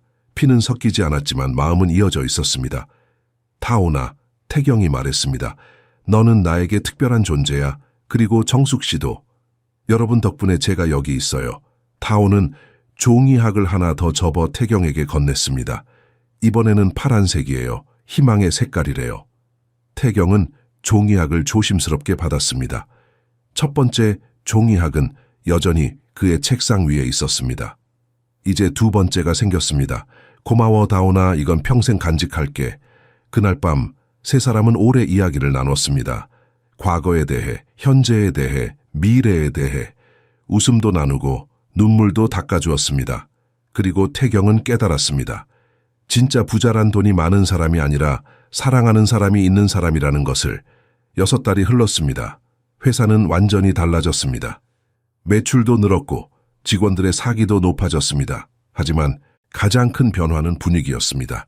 사람들이 웃었습니다. 복도에서 인사를 나누었습니다. 서로를 존중했습니다. 그런데 어느 날 예상치 못한 방문객이 찾아왔습니다. 태경의 전 부인 수진이었습니다. 3년 만에 재회였습니다. 수진은 여전히 우아했습니다. 하지만 그녀의 눈빛에는 놀라움이 가득했습니다. 로비에서부터 느껴지는 변화가 너무 컸기 때문입니다. 태경 씨, 수진이 사무실에 들어서며 말했습니다. 회사가 많이 달라졌네요. 태경은 일어나 인사했습니다. 예전처럼 차갑지 않았습니다. 오랜만이에요, 수진 씨. 앉으세요. 수진은 주위를 둘러봤습니다. 사무실에는 다온이 그린 그림들이 걸려 있었습니다. 종이학도 보였습니다. 이전에 차갑고 무미건조했던 공간이 아니었습니다. 무슨 일로 오셨어요? 태경이 물었습니다. 소문을 들었어요, 수진이 말했습니다. 당신이 완전히 변했다고. 직원들을 대하는 방식도, 회사를 운영하는 방식도 믿을 수가 없어서 직접 와봤어요. 변했죠. 태경이 인정했습니다. 많이 변했어요. 무엇이 당신을 변하게 했나요? 수진의 목소리에는 호기심과 함께 아픔이 묻어났습니다. 우리가 함께 있을 때는 당신은 절대 변하지 않았잖아요. 태경은 잠시 침묵했습니다. 그 질문이 가슴을 찔렀습니다. 한 아이를 만났어요. 6살짜리 소녀였죠. 그 아이가 저에게 제가 잊고 있던 것을 보여줬어요. 아이가요? 수진이 놀랐습니다. 그때 문이 노크되고 다온이 들어왔습니다. 사장님, 차 가져왔어요. 수진은 다온을 봤습니다. 작고 순수한 얼굴의 소녀였습니다. 조금 낡았지만 깨끗한 옷을 입고 있었습니다. 고마워, 다온아. 태경이 웃으며 받았습니다. 다온은 수진에게도 인사했습니다. 안녕하세요. 저는 다온이에요. 안녕. 수진은 당황했습니다. 이 아이가 태경을 변화시킨 사람인가? 다온이 나간 후 수진이 물었습니다. 저 아이가 당신을 변하게 한 건가요? 그래요. 태경이 솔직하게 말했습니다. 다온이와 그녀의 엄마가요. 그들이 제게 진짜 중요한 게 뭔지 가르쳐 줬어요. 수진의 눈에 눈물이 맺혔습니다. 아이러니하네요. 제가 3년 동안 당신을 변화시키려 애썼는데 한 아이가 몇 달 만에 해냈네요. 수진 씨, 태경이 부드럽게 말했습니다. 당신 잘못이 아니에요. 제가 준비가 안 되어 있었어요. 마음을 닫고 있었죠. 그런데 지금은 열려 있다는 거죠. 수진이 씁쓸하게 웃었습니다. 네, 하지만 태경은 잠시 멈췄습니다. 그때 우리로는 돌아갈 수 없어요. 우리는 서로에게 상처만 주었어요. 수진은 고개를 끄덕였습니다. 알아요. 다시 시작하자는 게 아니에요. 그냥 당신이 행복해 보여서 다행이라고 말하고 싶었어요. 두 사람은 잠시 조용히 앉아 있었습니다. 과거의 무게가 방 안을 채웠습니다. 하지만 원망은 없었습니다. 이제는 서로를 이해했습니다. 저 아이를 소중히 대하세요. 수진이 일어서며 말했습니다. 당신에게 선물을 준 거예요. 알아요. 태경이 답했습니다. 평생 잊지 않을 거예요. 수진이 떠난 후 태경은 오래 생각에 잠겼습니다. 만약 다온을 만나지 못했다면, 만약 그날 정숙 씨가 딸을 데려오지 않았다면 그는 여전히 차갑고 외로운 사람이었을 것입니다. 정숙이 들어왔습니다. 사장님 괜찮으세요? 아까 그분이 전 부인이에요. 태경이 말했습니다. 오랜만에 봤어요. 힘드셨겠어요? 아니에요. 태경이 고개를 저었습니다. 오히려 명확해졌어요. 제가 얼마나 변했는지, 그리고 그 변화가 얼마나 소중한지. 정숙은 미소 지었습니다. 다온이가 들으면 기뻐할 거예요. 다온이한테는 말하지 마세요. 태경이 부탁했습니다. 아직 어려요. 어른들의 복잡한 이야기는 몰라도 돼요. 알겠습니다. 그날 저녁 태경은 다온과 함께 공원을 산책했습니다. 가을이 깊어지고 있었습니다. 낙엽이 바람에 흩날렸습니다. 사장님, 다온이 낙엽을 주우며 물었습니다. 사람도 나무처럼 변할 수 있나요? 무슨 뜻이니? 나무는 계절마다 변하잖아요. 봄에는 꽃이 피고, 여름에는 무성하고, 가을에는 낙엽이 지고, 사람도 그렇게 변할 수 있나요? 태경은 다온의 질문에 깊이 생각했습니다. 변할 수 있어. 사실 변해야 해. 그게 성장하는 거야. 사장님도 변하셨어요. 많이 변했지. 다온이 덕분에. 다온은 주운 낙엽을 태경에게 건넸습니다. 이거 예쁘죠? 떨어진 잎이지만 여전히 아름다워요. 선생님이 그러셨어요. 끝은 새로운 시작이래요. 태경은 낙엽을 받아들었습니다. 빨갛고 노란 단풍이 피었습니다. 다온의 말이 맞았습니다. 떨어진 잎이지만 여전히 아름다웠습니다. 맞아. 태경이 말했습니다. 끝은 새로운 시작이야. 내 인생도 그랬어. 어떡해요? 예전에 내가 끝났어. 차갑고 외로웠던 내가, 그리고 새로운 내가 시작됐지. 너와 엄마를 만나면서 다온은 환하게 웃었습니다. 그럼 저도 사장님의 새 시작을 도운 거네요? 당연하지. 넌 내 인생의 가장 아름다운 시작이야. 두 사람은 손을 잡고 걸었습니다. 낙엽이 그들의 발밑에서 바스락거렸습니다. 저녁 하늘은 주황빛으로 물들어 있었습니다. 태경은 생각했습니다. 인생은 예측할 수 없다고. 누가 알았겠습니까? 6살 아이가 자신의 인생을 완전히 바꿀 줄. 하지만 그것이 인생이었습니다. 예상치 못한 순간에 기적이 일어나는 것. 겨울이 다가오고 있었습니다. 서울에 첫눈이 내렸습니다. 태경은 창밖의 하얀 풍경을 바라보며 지난 1년을 돌이켜봤습니다. 믿을 수 없을 만큼 많은 일이 있었습니다. 그는 중요한 결정을 내렸습니다. 다온과 같은 재능 있는 아이들을 돕기 위한 재단을 만들기로 한 것입니다. 이름은 새벽재단이었습니다. 어둠 속에서도 빛을 찾는 아이들에게 희망을 주자는 의미였습니다. 재단 설립 발표회 날 많은 기자와 교육 관계자들이 모였습니다. 태경은 단상에 올랐습니다. 그의 옆에는 정숙과 다온이 있었습니다. 여러분, 태경이 말을 시작했습니다. 오늘 저는 특별한 발표를 하려고 합니다. 새벽재단은 경제적으로 어렵지만 뛰어난 재능을 가진 아이들을 지원할 것입니다. 그는 다온을 소개했습니다. 하지만 이번에는 그녀를 무대 중앙에 세우지 않았습니다. 아이는 여전히 보호받아야 했습니다. 한 아이가 제게 가르쳐준 것이 있습니다. 재능은 돈으로 살 수 없다는 것입니다. 진짜 배움에 대한 열정, 세상을 이해하려는 순수한 호기심, 그것이야말로 가장 중요한 자질입니다. 기자들이 열심히 받아 적었습니다. 질문이 쏟아졌습니다. 사장님, 이 재단에 얼마나 투자하실 예정입니까? 개인 자산의 30%를 투입할 것입니다. 하지만 금액보다 중요한 것은 시스템입니다. 단순히 돈을 주는 것이 아니라 멘토링과 교육 기회를 제공할 것입니다. 첫 번째 수혜자는 누구입니까? 태경은 다온을 바라봤습니다. 다온은 수줍게 손을 들었습니다. 저예요. 다온이 작은 목소리로 말했습니다. 제가 첫 번째 학생이에요. 그리고 다른 친구들도 도울 거예요. 그 순간 플래시가 터졌습니다. 하지만 태경은 미리 준비했습니다. 다온의 얼굴은 부분적으로만 공개되었습니다. 사생활은 보호되어야 했습니다.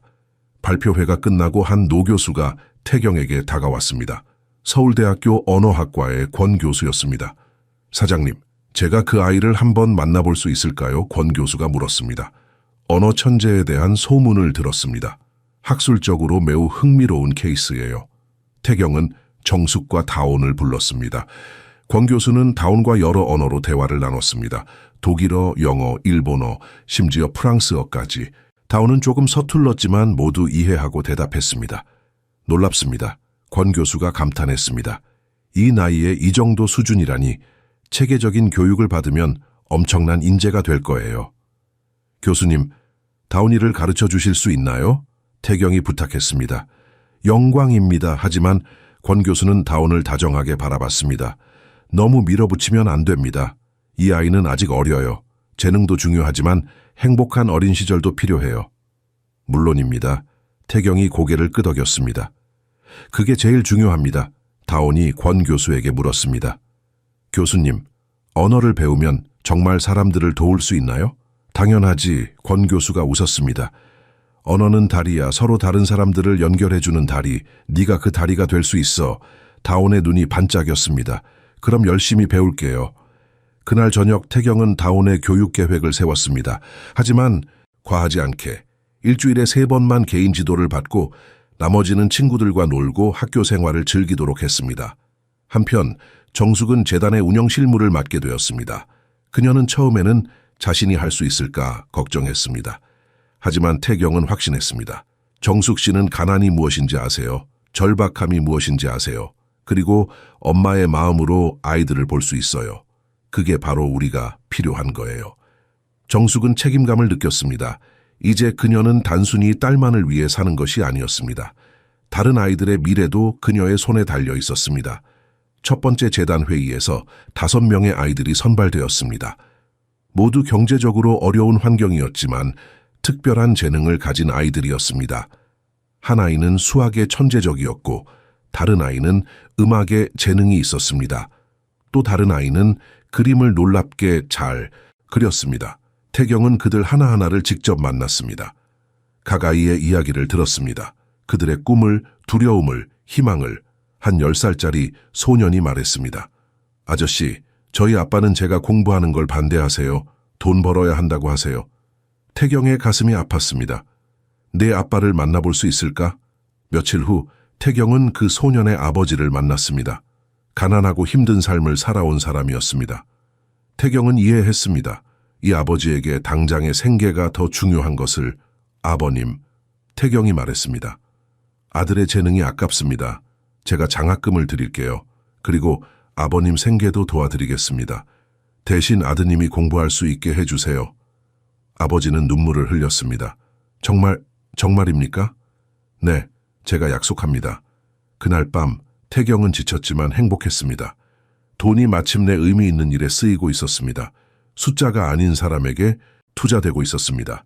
다운이 물었습니다. 사장님 힘드시죠? 아니야. 태경이 웃었습니다. 이게 진짜 일이야. 이제야 제대로 일하는 것 같아. 다운은 또 하나의 종이학을 접어 건넸습니다. 이번에는 빨간색이었습니다. 이건 사랑의 색깔이래요. 다운이 말했습니다. 사장님이 많은 사람을 사랑하고 계시니까요. 태경은 종이학을 받아 다른 2개와 함께 책상 위에 놓았습니다. 3개의 종이학, 각각 다른 색깔. 하지만 모두 다운의 마음이 담긴 선물들이었습니다. 그는 깨달았습니다. 자신이 이제 진짜 부자가 되었다는 것을. 돈 때문이 아니라 사랑 때문에. 새벽 재단이 출범한 지 석 달이 지났습니다. 소문이 퍼지면서 전국에서 신청서가 쏟아져 들어왔습니다.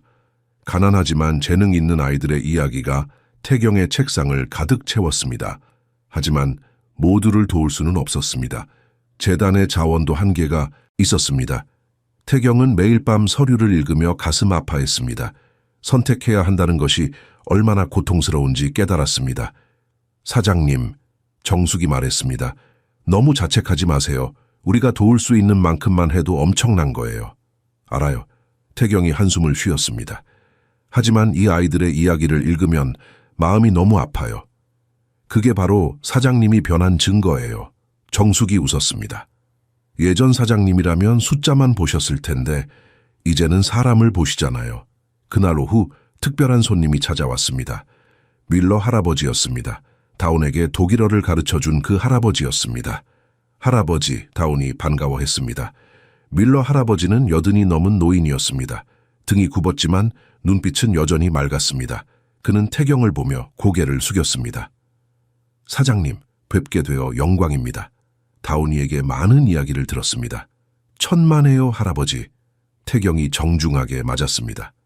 할아버지야말로 다운이의 첫 스승이시잖아요. 제가 감사드려야 합니다. 밀러 할아버지는 태경의 사무실을 둘러봤습니다. 벽에 걸린 아이들의 그림, 책상 위의 종이학들, 곳곳에 놓인 감사 편지들, 놀랍습니다. 할아버지가 말했습니다. 다운이가 말하길 사장님이 완전히 다른 사람이 되셨다고 했는데 정말이군요. 다운이가 저를 바꿨습니다. 태경이 솔직하게 말했습니다. 아닙니다. 할아버지가 고개를 저었습니다. 다운이는 그저 거울이었을 뿐입니다. 사장님 안에 있던 좋은 마음을 비춰준 거죠.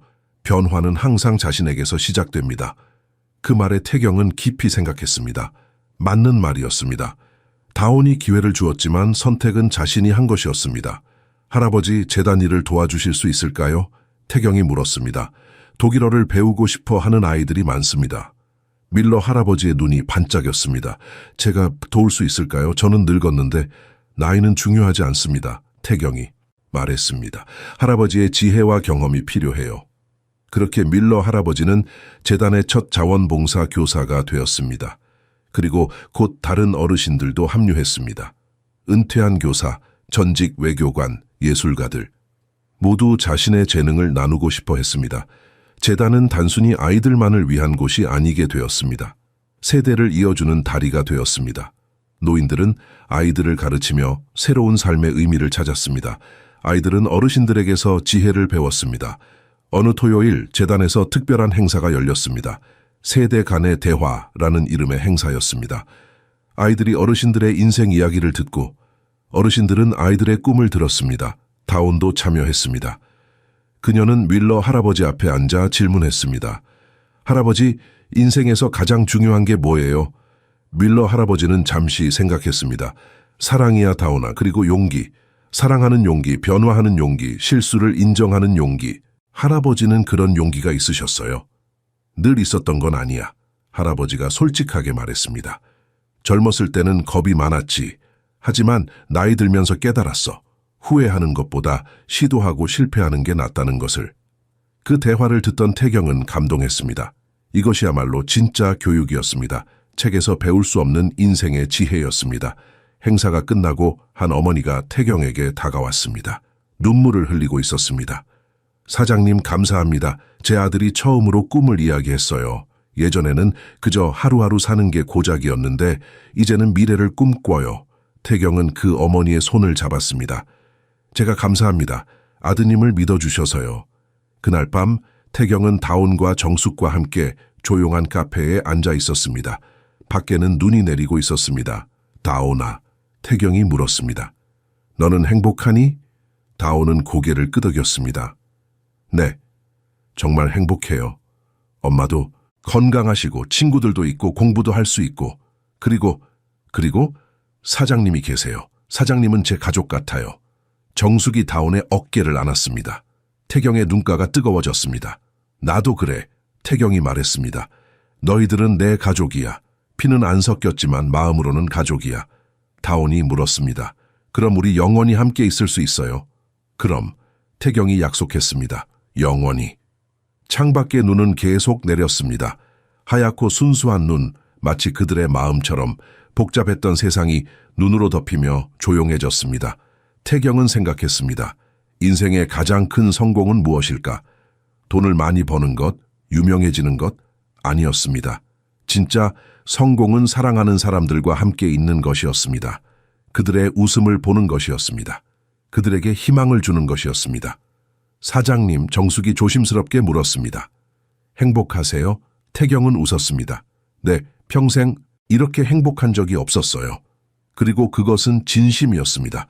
수천억 원의 재산, 거대한 회사, 사회적 지위, 그 모든 것보다 지금 이 순간이 더 소중했습니다. 다운이 또 하나의 종이학을 꺼냈습니다. 오늘은 흰색이에요. 평화의 색깔이래요. 태경은 네 번째 종이학을 받았습니다. 그의 책상에는 이제 작은 종이학 가족이 생겼습니다. 각각 다른 색깔, 하지만 모두 같은 사랑으로 만들어진 것들. 봄이 왔습니다. 벚꽃이 만개했고 서울은 분홍빛으로 물들었습니다. 재단은 1년을 맞이했고 이제 50명이 넘는 아이들을 돕고 있었습니다. 회사도 계속 성장했습니다. 하지만 정직과 투명성의 원칙은 절대 흔들리지 않았습니다. 그런데 어느 날 거대한 시험이 찾아왔습니다. 중국의 대기업이 태경의 회사를 인수하겠다는 제안을 해왔습니다. 금액은 상상을 초월했습니다. 1조 원이 넘는 액수였습니다. 태경이 평생 벌 수 있는 돈의 몇 배나 되는 금액이었습니다. 이사회가 긴급 소집되었습니다. 임원들은 흥분했습니다. 사장님, 이건 절호의 기회입니다. 한 임원이 말했습니다. 맞습니다. 이 금액이면 재단도 더 크게 키울 수 있고 더 많은 아이들을 도울 수 있습니다. 다른 임원이 거들었습니다. 하지만 태경은 조용했습니다. 그는 제안서를 자세히 읽었습니다. 표면적으로는 완벽해 보였습니다. 하지만 작은 글씨로 적힌 조항들이 그를 불편하게 만들었습니다. 인수 후 대량 해고 가능성, 회사 문화 전면 개편, 재단과의 연결 단절, 그리고 가장 중요한 것은 윤리 경영 원칙을 보장하지 않는다는 점이었습니다. 여러분, 태경이 입을 열었습니다. 잠깐 생각할 시간을 주세요. 이건 단순히 돈의 문제가 아닙니다. 임원들은 당황했습니다. 사장님, 뭐가 문제입니까? 조건이 나쁘지 않은데요. 조건은 좋습니다. 하지만 태경은 창밖을 바라봤습니다. 우리가 지난 1년간 무엇을 위해 싸웠습니까? 단순히 돈을 벌기 위해서였습니까? 회의실이 조용해졌습니다. 우리는 사람을 위해 일하기로 했습니다. 정직하고 투명하게 운영하기로 했습니다. 이 제안을 받아들이면 그 모든 것이 물거품이 될 수 있습니다. 하지만 사장님, 한 임원이 조심스럽게 말했습니다. 그 돈으로 더 많은 선한 일을 할 수 있지 않습니까? 태경은 고개를 저었습니다. 목적이 수단을 정당화하지 않습니다. 우리가 옳지 않은 방식으로 돈을 벌면 그 돈으로 하는 선한 일도 결국 의미가 없어집니다. 그날 저녁 태경은 정숙과 다온에게 이 문제를 털어놓았습니다. 솔직히 말하면 태경이 힘들게 말했습니다. 유혹이 큽니다. 그 돈이면 재단을 10배로 키울 수 있어요. 수백 명 아니 수천 명의 아이들을 도울 수 있어요. 정숙은 조용히 들었습니다. 그리고 물었습니다. 하지만 대가는 무엇입니까? 직원들을 해고해야 할 수도 있어요. 우리가 세운 원칙들을 포기해야 할 수도 있고요. 다온이 끼어들었습니다. 사장님, 밀러 할아버지가 그러셨어요. 옳은 일은 항상 쉽지 않다고. 하지만 그래도 해야 한다고. 태경은 다온을 봤습니다. 이제 7살이 된 소녀였습니다. 하지만 그 눈빛에는 어른보다 깊은 지혜가 있었습니다. 내 말이 맞아, 태경이 말했습니다. 옳은 일을 해야겠지. 다음 날 태경은 결정을 내렸습니다. 중국 기업의 제안을 거절하는 것이었습니다. 이사회는 충격을 받았습니다. 사장님, 이건 미친 짓입니다. 한 이사가 소리쳤습니다. 저는 정상입니다. 태경이 차분하게 말했습니다. 그리고 이것이 옳은 결정입니다. 하지만 주주들이 가만히 있지 않을 겁니다. 주주들에게 설명하겠습니다. 단기 이익이 아닌 장기적 가치를 위해 일한다고. 그날 오후 태경은 기자회견을 열었습니다. 많은 기자들이 궁금해했습니다. 왜 그런 거대한 제안을 거절했는지. 저는 배웠습니다. 태경이 말했습니다. 돈이 전부가 아니라는 것을, 진짜 가치는 사람에게 있다는 것을, 저는 제 직원들을, 재단의 아이들을, 우리가 세운 원칙들을 팔지 않을 것입니다. 기자들이 질문을 쏟아냈습니다. 후회하지 않으십니까? 전혀요. 오히려 자랑스럽습니다. 주주들의 반발이 예상되는데요.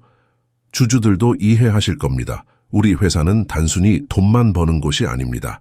가치를 만드는 곳입니다. 기자회견이 끝나고 태경은 사무실로 돌아왔습니다. 지쳤지만 마음은 가벼웠습니다. 옳은 일을 했다는 확신이 있었습니다. 문이 열리고 놀라운 일이 벌어졌습니다. 직원들이 줄지어 들어왔습니다. 1명, 2명, 10명, 20명, 결국 100명이 넘는 직원들이 복도를 가득 메웠습니다. 사장님, 한 직원이 외쳤습니다. 감사합니다. 우리를 지켜주셔서. 박수가 터져 나왔습니다. 사무실이 박수 소리로 가득 찼습니다. 태경은 눈물을 참을 수 없었습니다. 그는 결코 혼자가 아니었습니다. 함께하는 사람들이 있었습니다. 그를 믿어주는 사람들이 있었습니다. 정숙과 다온도 그곳에 있었습니다. 다온은 5번째 종이학을 들고 있었습니다. 금색이었습니다. 사장님, 다온이 말했습니다. 이건 용기의 색깔이에요. 사장님은 정말 용감하세요.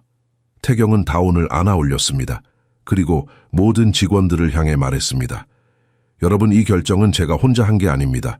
우리가 함께 만든 가치 때문에 가능했습니다. 감사합니다. 여러분이 있어서 저는 옳은 선택을 할 수 있었습니다. 그날 저녁 뉴스는 태경의 결정을 대대적으로 보도했습니다. 찬사도 있었고 비판도 있었습니다. 하지만 태경은 흔들리지 않았습니다. 그는 알았습니다. 진짜 성공은 얼마를 버느냐가 아니라 어떻게 사느냐에 있다는 것을, 그리고 그는 옳게 살기로 선택했습니다. 다온이 말한 것처럼 옳은 일은 쉽지 않습니다. 하지만 그래도 해야 합니다. 그것이 바로 용기이고 사랑이고 진정한 성공이었습니다. 태경의 결정 이후 몇 주가 흘렀습니다. 처음에는 주가가 흔들렸습니다. 일부 투자자들이 실망했습니다. 하지만 놀라운 일이 벌어졌습니다. 새로운 투자자들이 나타나기 시작했습니다. 윤리 경영을 중시하는 기관 투자자들이었습니다. 그들은 태경의 원칙을 높이 평가했습니다. 단기 이익이 아닌 장기적 가치를 추구하는 회사에 투자하고 싶어 했습니다. 사장님, 재무 담당 임원이 보고했습니다. 믿기지 않지만 주가가 다시 오르고 있습니다. 그것도 이전보다 더 안정적으로요. 태경은 놀랐지만 동시에 확신을 얻었습니다. 옳은 일을 하면 결국 좋은 결과가 따라온다는 것을. 한편 재단의 이야기는 언론의 주목을 받았습니다. 다큐멘터리 제작팀이 취재를 요청했습니다. 태경은 신중했습니다. 특히 다온의 사생활은 보호되어야 했습니다. 아이들의 얼굴은 가려주세요. 태경이 조건을 내걸었습니다. 그들은 보호받아야 합니다. 제작팀은 동의했습니다. 그들도 태경의 진심을 느꼈습니다. 다큐멘터리 촬영 날 재단은 평소처럼 활기찼습니다. 아이들은 수업을 듣고 어르신들은 가르쳤고 웃음소리가 가득했습니다. 감독이 태경에게 물었습니다. 사장님, 무엇이 이 모든 것을 시작하게 만들었습니까? 태경은 잠시 생각했습니다. 그리고 정직하게 대답했습니다. 한 아이가 제게 전화를 받아줬어요. 그게 시작이었습니다. 전화요? 네, 아주 작은 일이었죠. 하지만 그 작은 일이 제 인생 전체를 바꿨습니다. 감독은 더 궁금해했습니다.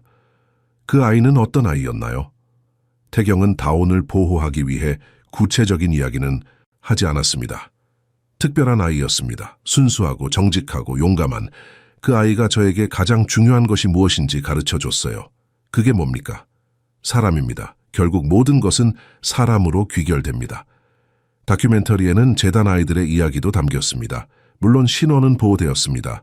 한 아이는 수학 천재였습니다. 가난한 집안 출신이었지만 이제는 대학 교수들이 주목하는 인재가 되었습니다. 다른 아이는 바이올린 연주자였습니다. 악기를 살 돈도 없었지만 재단의 도움으로 이제는 청소년 오케스트라에서 활동하고 있었습니다. 또 다른 아이는 작가를 꿈꿨습니다.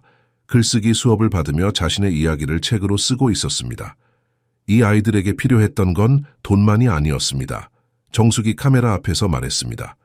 믿어주는 사람이 필요했어요. 네가 할 수 있다고 말해주는 사람이요. 감독이 물었습니다. 부인께서도 힘든 시기를 겪으셨다고 들었는데요. 정숙은 고개를 끄덕였습니다. 네, 저는 평생 청소 일을 했어요. 사람들은 저를 보지 않았죠. 투명 인간 같았어요. 하지만 사장님은 저를 봤어요. 제 딸을 봤고 저의 가치를 인정해줬어요. 지금은 어떠세요? 행복합니다. 정숙의 눈에 눈물이 맺혔습니다. 제 딸이 꿈을 꿀 수 있어요. 저도 의미 있는 일을 하고 있고요. 이보다 더 바랄 게 없어요. 다큐멘터리가 방영되자 큰 반향을 일으켰습니다. 시청률도 높았지만 더 중요한 것은 사람들의 마음을 움직였다는 것입니다. 기부금이 쏟아져 들어왔습니다. 자원봉사를 하겠다는 사람들도 늘어났습니다. 재단은 더 많은 아이들을 도울 수 있게 되었습니다. 하지만 태경은 조심했습니다. 너무 빨리 커지면 원래의 취지를 잃을 수 있었습니다. 그는 천천히 확실하게 재단을 키워나갔습니다. 어느 날 교육부 장관이 재단을 방문했습니다. 공식 표창을 하기 위해서였습니다. 태경 사장님, 장관이 말했습니다. 당신의 재단은 우리나라 교육의 모범 사례입니다. 정부도 이런 모델을 확대하고 싶습니다. 태경은 영광이었지만 조심스러웠습니다. 장관님, 중요한 건 규모가 아닙니다. 진심입니다. 정말로 아이들을 생각하는 마음이 있어야 합니다. 물론입니다. 그래서 당신에게 자문을 구하고 싶습니다. 전국적으로 이런 재단을 만들 때 어떤 점을 주의해야 할까요? 태경은 신중하게 답했습니다. 첫째, 아이들을 숫자로 보지 마세요. 한 명 한 명이 고유한 이야기를 가진 사람입니다. 둘째, 단순히 돈만 주지 마세요. 멘토링과 정서적 지원이 더 중요합니다. 셋째, 서두르지 마세요. 천천히, 확실하게 해야 합니다. 장관은 열심히 메모했습니다. 훌륭한 조언입니다. 감사합니다. 표창식이 끝나고 태경은 다운과 함께 재단 정원을 걸었습니다. 여름이 다가오고 있었습니다. 꽃들이 만발했습니다. 사장님, 다운이 물었습니다. 유명해지는 게 좋으세요? 태경은 고개를 저었습니다. 유명한 건 중요하지 않아. 중요한 건 의미 있는 일을 하는 거지. 의미 있는 일이요? 그래, 세상을 조금이라도 더 나은 곳으로 만드는 일. 네가 나한테 그걸 가르쳐줬잖아. 다온은 웃었습니다. 저도 사장님한테 배운 게 많아요. 뭘 배웠는데? 용기요. 사장님은 어려운 결정도 옳다고 생각하면 하시잖아요. 저도 그렇게 되고 싶어요. 태경은 다온의 머리를 쓰다듬었습니다. 넌 이미 그런 사람이야. 너는 어릴 때부터 용감했어. 그날 저녁 태경은 책상 앞에 앉아 지난 1년을 정리했습니다. 믿을 수 없을 정도로 많은 일이 있었습니다. 배신, 변화, 도전, 성장, 그리고 그 모든 것의 중심에는 작은 소녀가 있었습니다. 전화를 받아준 6살 아이. 이제는 7살이 된 그 아이가 그의 인생을 완전히 바꿔놓았습니다. 책상 위에는 5개의 종이학이 나란히 놓여 있었습니다. 각기 다른 색깔. 하지만 모두 같은 사랑으로 접힌 것들. 태경은 미소 지었습니다. 그는 더 이상 외롭지 않았습니다. 더 이상 차갑지 않았습니다. 그는 사랑하는 법을 배웠고, 용기 있게 사는 법을 배웠고, 진정으로 의미 있는 삶이 무엇인지 깨달았습니다. 그리고 그 모든 것은 한 통의 전화에서 시작되었습니다. 여름이 깊어졌습니다. 재단은 이제 100명이 넘는 아이들을 돕고 있었습니다. 태경의 회사도 계속 성장했습니다. 모든 것이 순조로워 보였습니다. 하지만 어느 날 충격적인 소식이 전해졌습니다. 장민석이 감옥에서 편지를 보낸 것입니다. 태경은 오랫동안 그 편지를 열지 못했습니다. 배신자의 말을 들을 준비가 되어 있지 않았습니다. 며칠이 지나고 태경은 마침내 용기를 냈습니다.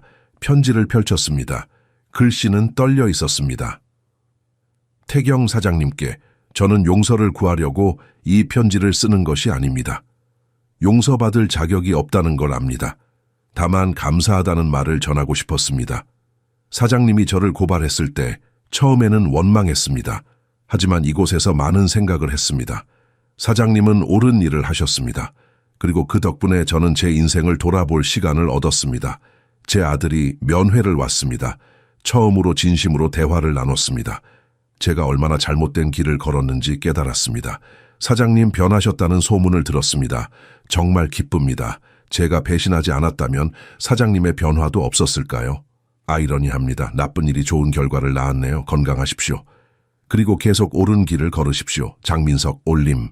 태경은 편지를 다 읽고 오래 생각에 잠겼습니다. 분노는 사라지고 없었습니다. 대신 복잡한 감정이 밀려왔습니다. 슬픔, 이해, 그리고 놀랍게도 감사함까지.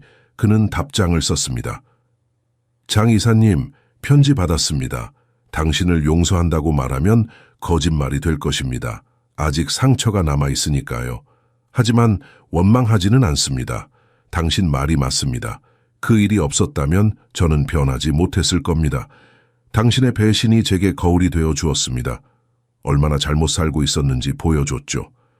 아드님과의 관계가 회복되었다니 다행입니다.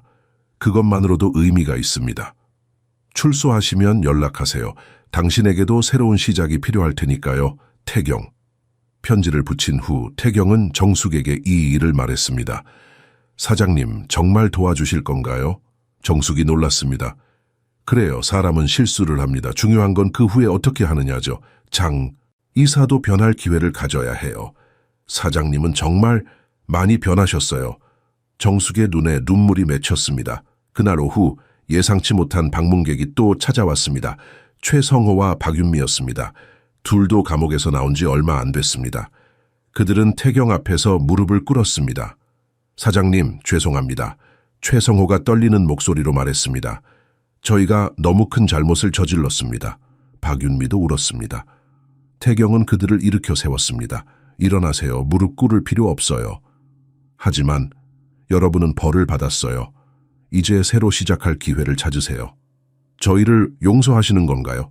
최성호가 믿을 수 없다는 표정이었습니다. 용서는 아직 어렵습니다. 하지만 기회는 드릴 수 있어요. 재단에 자원봉사 자리가 있습니다. 무보수예요. 하지만 의미는 있을 겁니다. 둘은 고개를 끄덕였습니다. 감사합니다. 정말 감사합니다. 그들이 떠난 후 다온이 태경에게 물었습니다.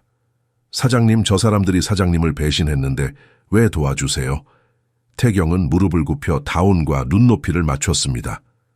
다온아, 네가 나한테 뭐라고 했는지 기억나니? 옳은 일은 항상 쉽지 않다고. 네, 기억해요. 용서도 마찬가지야. 쉽지 않아. 하지만 옳은 일이야. 미움을 품고 살면 결국 내가 더 아파. 용서는 그들을 위한 게 아니야. 나를 위한 거야. 다온은 고개를 끄덕였습니다. 어렵지만 이해해요. 넌 정말 똑똑해. 태경이 웃었습니다. 그날 저녁 전체 직원 회의가 열렸습니다. 태경은 중요한 발표를 했습니다. 여러분, 오늘 저는 새로운 정책을 발표합니다. 두 번째 기회 프로그램입니다. 실수를 하고 벌을 받은 사람들에게 재기의 기회를 주는 것입니다. 직원들이 웅성거렸습니다.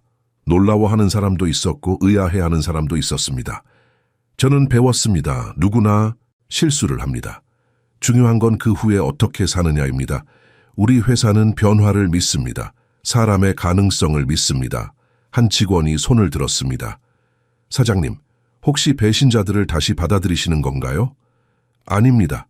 태경이 명확히 했습니다. 그들은 직원으로 돌아오지 않습니다. 하지만 자원봉사로 재단을 도울 수 있습니다. 그들도 배우고 성장할 기회를 가져야 합니다. 회의가 끝나고 많은 직원들이 태경에게 다가왔습니다. 대부분은 지지를 표했습니다. 사장님, 멋진 결정입니다. 한 임원이 말했습니다.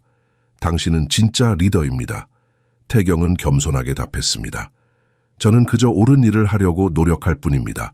밤늦게 사무실로 돌아온 태경은 창밖을 바라봤습니다. 서울의 야경이 반짝였습니다. 1년 전 같은 풍경을 봤지만 이제는 다르게 보였습니다. 예전에는 저 불빛들이 그저 건물과 회사로만 보였습니다. 하지만 이제는 사람들이 보였습니다. 각자의 이야기를 가진 사람들, 꿈을 꾸고 사랑하고 때로는 실수하는 사람들. 정숙이 차를 가져왔습니다. 사장님, 쉬셔야 해요. 정숙 씨, 태경이 말했습니다. 고마워요. 제 곁에 있어줘서. 당연한 일이에요. 정숙이 미소 지었습니다. 사장님은 우리 가족이잖아요. 그 말에 태경의 눈가가 뜨거워졌습니다. 가족. 그는 평생 진짜 가족을 갈망했습니다. 그리고 이제 피는 섞이지 않았지만 진짜 가족을 얻었습니다. 다온이 들어와 6번째 종이학을 건넸습니다. 무지개색이었습니다. 사장님, 이건 희망의 색깔이에요. 모든 색깔이 모여서 아름다운 거예요. 사람도 그런 것 같아요. 태경은 종이학을 받아 다른 것들과 나란히 놓았습니다. 이제 6개의 종이학이 책상을 장식했습니다. 각각 다른 색깔, 하지만 모두 사랑으로 만들어진 것들. 그는 깨달았습니다. 인생은 완벽하지 않다는 것을. 실수도 하고 상처도 받고 배신도 당합니다. 하지만 그럼에도 불구하고 계속 나아가는 것, 용서하고 사랑하고 희망을 잃지 않는 것, 그것이 진정한 용기라는 것을. 가을이 다시 찾아왔습니다. 태경이 다온을 처음 만난 지 2년이 흘렀습니다. 믿을 수 없을 만큼 많은 것이 변했습니다. 회사는 업계에서 가장 존경받는 기업이 되었습니다. 윤리 경영의 모범으로 꼽혔습니다. 재단은 이제 300명이 넘는 아이들을 돕고 있었습니다. 하지만 가장 큰 변화는 사람들이었습니다. 장민석은 출소했습니다. 태경은 약속대로 그를 도왔습니다. 작은 무역회사에 취직할 수 있도록 추천서를 써줬습니다. 장민석은 눈물을 흘리며 감사했습니다. 사장님, 평생 잊지 않겠습니다. 새 삶을 잘 사세요. 그게 최고의 보답입니다. 최성호와 박윤미는 재단에서 열심히 일했습니다. 처음에는 다른 자원봉사자들이 그들을 경계했습니다. 하지만 시간이 지나며 진심이 전해졌습니다. 그들은 아이들을 진심으로 대했고 자신들의 실수를 교훈으로 삼아 가르쳤습니다. 한 아이가 박윤미에게 물었습니다. 선생님, 나쁜 짓을 하면 어떻게 돼요? 박윤미는 솔직하게 대답했습니다. 벌을 받아. 그리고 많이 후회해, 선생님처럼. 하지만 그 후에 다시 시작할 수 있어. 그게 중요한 거야. 아이는 고개를 끄덕였습니다. 그런 진솔함이 아이들의 마음을 움직였습니다. 태경은 이 모든 변화를 지켜보며 감사했습니다. 하지만 동시에 새로운 고민이 생겼습니다. 미래였습니다. 정숙 씨, 어느 날 태경이 말했습니다. 재단이 제 개인 프로젝트로만 남아서는 안 됩니다. 독립적인 조직이 되어야 해요. 무슨 말씀이세요? 제가 없어도 계속될 수 있어야 한다는 거죠. 시스템을 만들어야 합니다. 정숙은 걱정스러운 표정을 지었습니다. 어디 가시는 건 아니죠. 태경은 웃었습니다. 아니에요. 하지만 언젠가는 제가 없을 수도 있잖아요. 재단은 영원히 계속되어야 합니다. 그는 전문 경영진을 고용했습니다. 투명한 재정 시스템을 구축했습니다. 이사회를 만들었습니다. 재단이 한 사람에게 의존하지 않도록 했습니다. 한편 다오는 놀랍게 성장했습니다. 이제 8살이 된 그녀는 5개 언어를 유창하게 구사했습니다. 하지만 더 중요한 것은 그녀의 마음이었습니다. 여전히 순수하고 따뜻했습니다. 사장님, 다온이 어느 날 물었습니다. 저 커서 뭐가 되어야 할까요? 네가 하고 싶은 거 하면 돼. 저는요? 다온은 잠시 생각했습니다. 사람들을 연결해주고 싶어요. 말이 안 통해서 싸우는 사람들을 도와주고 싶어요. 태경은 감동했습니다. 훌륭한 꿈이야. 통역사나 외교관이 되겠구나. 네. 그리고 사장님처럼 나중에 재단도 만들고 싶어요. 가난한 아이들을 돕는 거요? 그럼 사장님이 도와줄게. 다오는 환하게 웃었습니다. 그 웃음이 태경의 하루를 밝게 만들었습니다. 어느 주말 태경은 재단의 모든 아이들과 함께 교회로 나들이를 갔습니다. 자연 속에서 하루를 보내는 것이었습니다. 태경은 아이들과 뛰어놀고 이야기를 나누고 그들의 꿈을 들었습니다. 한 아이가 말했습니다. 저는 의사가 되고 싶어요. 엄마가 아플 때 도와주지 못해서 슬펐거든요. 다른 아이가 말했습니다. 저는 선생님이 되고 싶어요. 저처럼 가난한 아이들을 가르치고 싶어요. 또 다른 아이가 말했습니다. 저는 건축가가 되고 싶어요. 집 없는 사람들을 위해 집을 지어주고 싶어요. 태경은 하나하나 귀 기울여 들었습니다. 이 아이들의 꿈은 모두 남을 위한 것이었습니다. 자신만을 위한 것이 아니었습니다.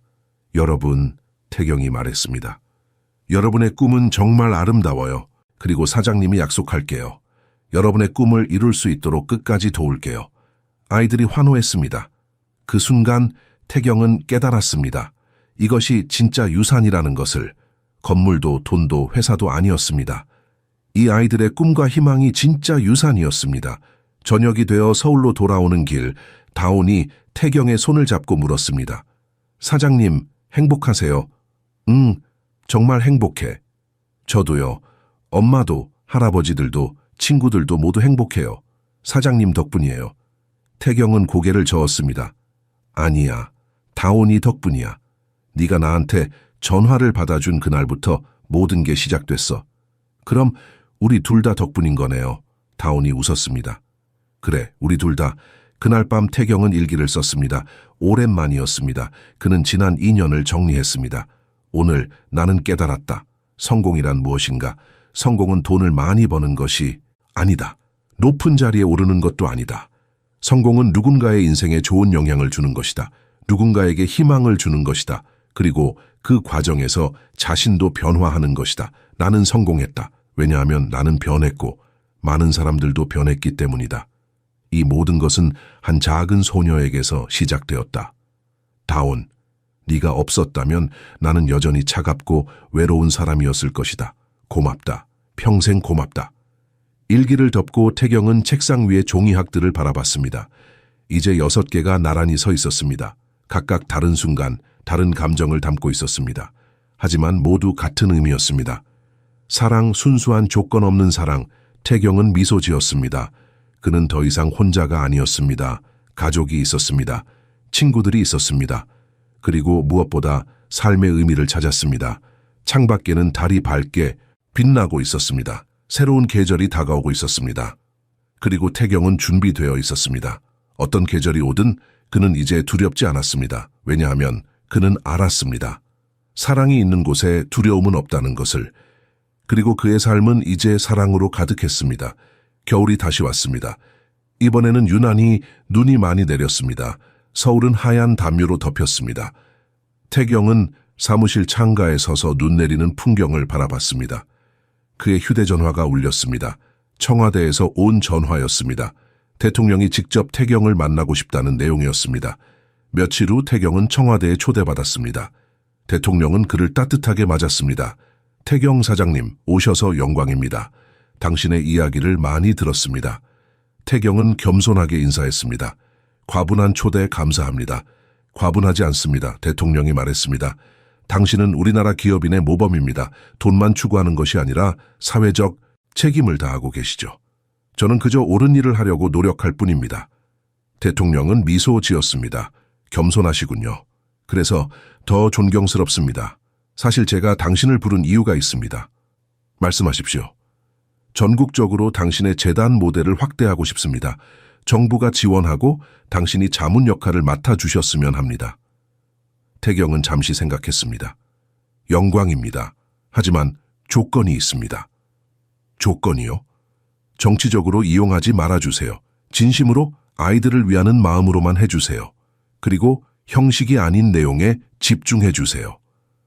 대통령은 진지하게 고개를 끄덕였습니다. 약속하겠습니다. 당신 같은 사람이 필요합니다. 진심을 가진 사람이요. 회의가 끝나고 태경은 청와대를 나왔습니다. 눈은 여전히 내리고 있었습니다. 그는 차를 타지 않고 걸었습니다. 생각을 정리하고 싶었습니다. 거리에는 사람들이 분주히 움직이고 있었습니다. 출근하는 사람, 장을 보러 가는 사람, 학교 가는 아이들, 각자의 삶을 살아가는 평범한 사람들이었습니다. 태경은 깨달았습니다. 이들이 바로 나라의 주인이라는 것을. 대통령도 재벌도 아니었습니다. 매일 열심히 살아가는 이 평범한 사람들이 진짜 주인이었습니다. 회사로 돌아오자 정숙이 기다리고 있었습니다. 사장님 어떠셨어요? 좋았어요. 하지만 조금 부담스럽기도 해요. 너무 큰 책임이 생긴 것 같아서요. 사장님은 잘하실 거예요. 항상 그러셨잖아요. 태경은 미소 지었습니다. 정숙의 믿음이 그에게 힘이 되었습니다. 그날 저녁 재단에서 특별한 행사가 열렸습니다. 첫 번째 졸업생들이 나왔습니다.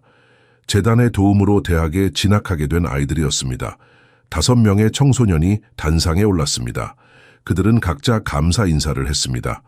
저는 가난한 집에서 태어났습니다. 꿈을 꾸는 것조차 사치였죠. 하지만 새벽 재단이 저에게 기회를 줬습니다. 이제 저는 의대에 진학합니다. 언젠가 무료 진료소를 열겠습니다. 저는 엄마를 일찍 여의었습니다. 아버지 혼자 저를 키우셨죠. 재단 덕분에 공부할 수 있었습니다. 이제 저는 법대에 갑니다. 약자를 위해 싸우는 변호사가 되겠습니다. 한 명 한 명의 이야기가 태경의 가슴을 울렸습니다. 이들은 단순히 대학에 가는 것이 아니었습니다. 세상을 바꾸겠다는 꿈을 가지고 있었습니다. 마지막으로 태경이 단상에 올랐습니다. 여러분 축하합니다. 하지만 기억하세요. 여러분이 받은 것은 선물이 아닙니다. 빚입니다. 청중이 조용해졌습니다. 태경은 계속했습니다. 좋은 의미의 빚이죠. 여러분은 도움을 받았습니다. 이제 여러분 차례입니다. 다른 사람을 도울 차례예요. 그렇게 선한 영향력이 계속 이어지는 겁니다. 졸업생들이 고개를 끄덕였습니다. 그들은 이해했습니다. 행사가 끝나고 한 졸업생이 태경에게 다가왔습니다. 사장님, 저는 언젠가 사장님처럼 되고 싶어요. 태경은 고개를 저었습니다. 나처럼 되지 마세요. 너 자신이 되세요. 하지만 한 가지만 기억하세요. 항상 사람을 먼저 생각하세요. 네, 꼭 그렇게 하겠습니다. 그날 밤 태경은 다온과 정숙과 함께 조용한 저녁을 먹었습니다. 집에서 정숙이 직접 만든 음식이었습니다. 사장님, 다온이 물었습니다. 행복하세요? 왜 자꾸 물어보니? 태경이 웃었습니다. 그냥요? 확인하고 싶어서요. 나는 행복해. 정말 행복해. 너희가 있어서. 정숙이 말했습니다. 저희도요. 사장님이 있어서 행복해요. 세 사람은 조용히 식사를 했습니다. 말은 많지 않았지만 마음은 통했습니다. 가족이란 그런 것이었습니다. 많은 말이 필요 없는 것. 식사 후 다온이 7번째 종이학을 꺼냈습니다. 은색이었습니다. 사장님, 이건 지혜의 색깔이래요. 사장님은 정말 지혜로우세요. 태경은 웃었습니다. 나는 지혜롭지 않아. 그냥 실수를 많이 했을 뿐이야. 그리고 그 실수에서 배웠지. 그게 지혜 아닌가요? 태경은 다온을 안았습니다. 넌 정말 똑똑해. 사장님보다 더 똑똑할지도 몰라. 다온은 행복하게 웃었습니다. 그날 밤 태경은 혼자 책상 앞에 앉았습니다. 7개의 종이학이 나란히 놓여 있었습니다. 각각 다른 색깔, 다른 의미를 담고 있었습니다. 하지만 모두 하나의 이야기를 말하고 있었습니다. 변화의 이야기, 차가운 사람이 따뜻해지는 이야기, 혼자였던 사람이 가족을 얻는 이야기, 의미 없이 살던 사람이 목적을 찾는 이야기. 태경은 펜을 들었습니다. 그리고 편지를 쓰기 시작했습니다. 미래의 자신에게 보내는 편지였습니다. 미래의 나에게. 만약 네가 이 편지를 읽고 있다면 잊지 마라. 오늘의 행복을, 다운과 정숙이 준 선물을, 그리고 네가 배운 교훈들을. 돈이 전부가 아니라는 것, 사람이 가장 중요하다는 것, 용기 있게 사는 것이 성공이라는 것, 절대 잊지 마라. 그리고 계속 옳은 길을 걸어라. 현재의 나로부터. 편지를 봉투에 넣고 태경은 미소 지었습니다. 미래가 어떻게 될지 몰랐습니다. 하지만 두렵지 않았습니다. 왜냐하면 그는 알았습니다. 사랑하는 사람들과 함께라면 어떤 미래도 두렵지 않다는 것을. 1년이 또 지났습니다. 태경이 다운을 만난 지 3년이 되는 해였습니다. 봄이 왔고 벚꽃이 만개했습니다. 회사는 국제적으로 인정받는 기업이 되었습니다. 재단은 이제 1000명이 넘는 아이들을 돕고 있었습니다. 하지만 태경에게 가장 중요한 것은 숫자가 아니었습니다.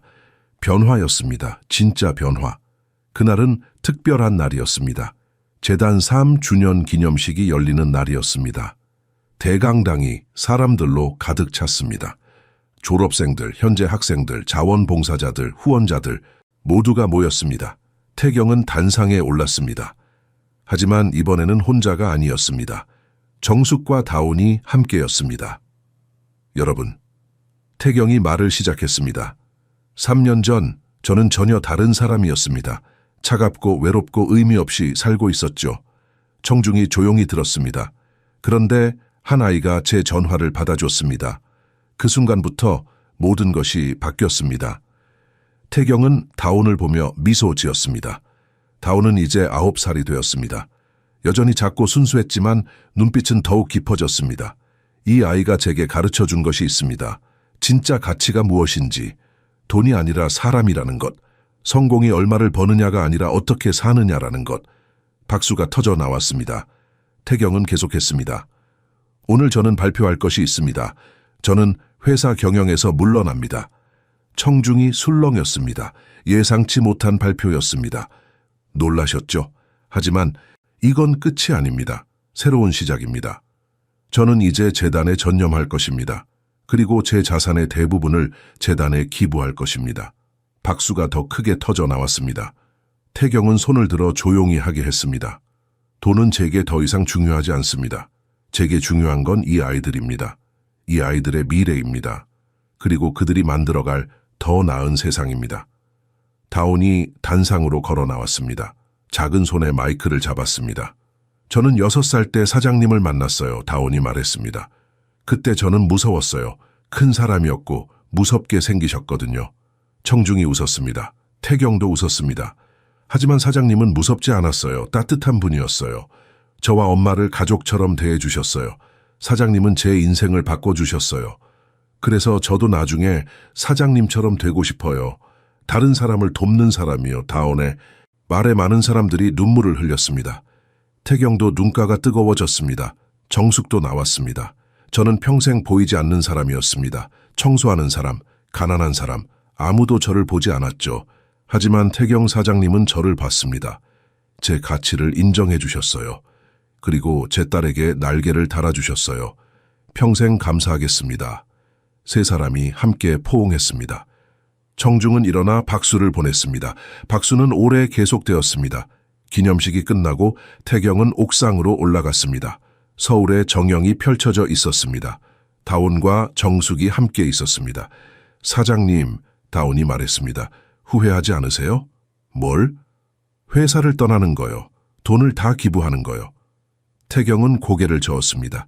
전혀, 오히려 자유로워. 이제야 진짜 내가 하고 싶었던 일을 할 수 있어. 그게 뭔데요? 사람들을 돕는 거. 너처럼 재능 있는 아이들에게 기회를 주는 거. 그리고 무엇보다 태경은 두 사람을 바라봤습니다. 너희와 함께 시간을 보내는 거. 정숙이 울었습니다. 행복의 눈물이었습니다. 다운이 마지막 종이학을 꺼냈습니다. 8번째였습니다. 투명한 종이로 만들어진 것이었습니다. 사장님, 이건 순수의 색깔이에요. 아무 색도 없지만 모든 색을 담을 수 있어요. 사장님의 마음처럼요. 태경은 종이학을 받았습니다. 그리고 다른 7개와 함께 놓았습니다. 8개의 종이학, 각각 다른 순간을 담고 있었습니다. 다온아, 태경이 말했습니다. 네가 나한테 전화를 받아준 그날을 기억하니? 네, 기억해요. 그날이 내 인생에서 가장 중요한 날이었어. 그날 내가 진짜 살기 시작했거든. 저도요. 그날 제 인생도 바뀌었어요. 우리 둘 다 변했구나. 네, 그리고 앞으로도 계속 변할 거예요. 좋은 쪽으로요. 태경은 두 모녀를 안았습니다. 그들은 오래 그렇게 서 있었습니다. 세 사람, 피는 섞이지 않았지만 진짜 가족, 해가 지고 있었습니다. 서울의 하늘이 주황빛으로 물들었습니다. 아름다운 풍경이었습니다. 사장님, 다온이 물었습니다. 행복의 비밀이 뭐예요? 태경은 잠시 생각했습니다. 그리고 답했습니다. 사랑이야. 조건 없는 사랑. 그리고 용기. 변화할 수 있는 용기. 실수를 인정하는 용기. 옳은 일을 하는 용기. 어려워요. 어려워. 하지만 가능해. 네가 나한테 증명해줬잖아. 제가요? 그래. 넌 어린 나이에 전화를 받는 용기를 보였어. 진실을 말하는 용기를 보였어. 그 작은 용기가 엄청난 변화를 만들었어. 다온은 미소 지었습니다. 그 미소에는 순수함과 지혜가 함께 있었습니다. 밤이 되었습니다. 별들이 하나둘 나타나기 시작했습니다. 세 사람은 여전히 옥상에 서 있었습니다. 우리 소원을 빌어요. 다온이 말했습니다. 무슨 소원? 비밀이에요. 하지만 같은 소원일 것 같아요. 세 사람은 눈을 감고 소원을 빌었습니다. 그리고 그들의 소원은 정말 같았습니다. 영원히 함께 있기를. 별은 반짝였습니다. 바람은 부드럽게 불었습니다. 그리고 세 사람의 마음은 하나였습니다. 태경은 깨달았습니다. 인생의 의미를, 성공의 진정한 정의를, 행복의 비밀을. 그것은 복잡하지 않았습니다. 아주 단순했습니다. 사랑하고 사랑받고 함께하는 것. 그게 전부였습니다. 1년 전, 3년 전 그는 상상도 할 수 없었습니다. 이런 행복을, 이런 평화를, 이런 충만함을. 하지만 이제 그는 알았습니다. 그리고 절대 잊지 않을 것입니다. 한 통의 전화, 한 아이의 용기, 그것이 모든 것을 바꿨습니다. 그리고 그 변화는 영원히 계속될 것입니다. 다온이 자라서 다른 사람들을 도울 것입니다. 재단의 아이들이 자라서 세상을 바꿀 것입니다. 그리고 그 선한 영향력은 끝없이 퍼져나갈 것입니다. 태경은 마지막으로 서울의 야경을 바라봤습니다. 무수한 불빛들, 각각의 불빛 뒤에는 이야기가 있었습니다. 꿈이 있었습니다. 희망이 있었습니다. 그리고 이제 그는 그 이야기들의 일부였습니다. 숫자가 아닌 사람으로, 차가운 사장이 아닌 따뜻한 아버지로, 혼자가 아닌 가족의 일원으로. 집에 가자, 태경이 말했습니다. 네, 다온과 정숙이 답했습니다. 세 사람은 손을 잡고 계단을 내려갔습니다. 그들의 뒤에는 8개의 종이학이 남아 있었습니다. 바람에 살랑살랑 흔들리며 각각 다른 색깔. 하지만 모두 같은 이야기를 말하고 있었습니다. 사랑의 이야기, 변화의 이야기, 희망의 이야기. 그리고 그 이야기는 끝나지 않았습니다. 오히려 이제 막 시작이었습니다. 왜냐하면 진짜 이야기는 끝이 없기 때문입니다. 계속 이어지고 퍼져나가고 새로운 장을 만들어가기 때문입니다. 태경의 이야기는 한 통의 전화로 시작되었습니다. 그리고 그것은 수많은 사람들의 삶을 바꾸는 기적으로 이어졌습니다. 기적은 거창한 것이 아니었습니다. 작은 친절, 작은 용기, 작은 사랑, 그것들이 모여 큰 기적을 만들었습니다. 그리고 그 기적은 지금도 계속되고 있습니다. 어디선가 누군가가 전화를 받고 있습니다. 작은 용기를 내고 있습니다. 진실을 말하고 있습니다. 그리고 그것이 또 다른 기적의 시작이 될 것입니다. 왜냐하면 변화는 언제나 가능하기 때문입니다. 사랑은 언제나 승리하기 때문입니다. 희망은 절대 사라지지 않기 때문입니다. 태경은 그것을 증명했습니다. 다온은 그것을 보여줬습니다. 정숙은 그것을 살아냈습니다. 그리고 이제 그들의 이야기는 전설이 되었습니다. 한 통의 전화가 세상을 바꾼 이야기,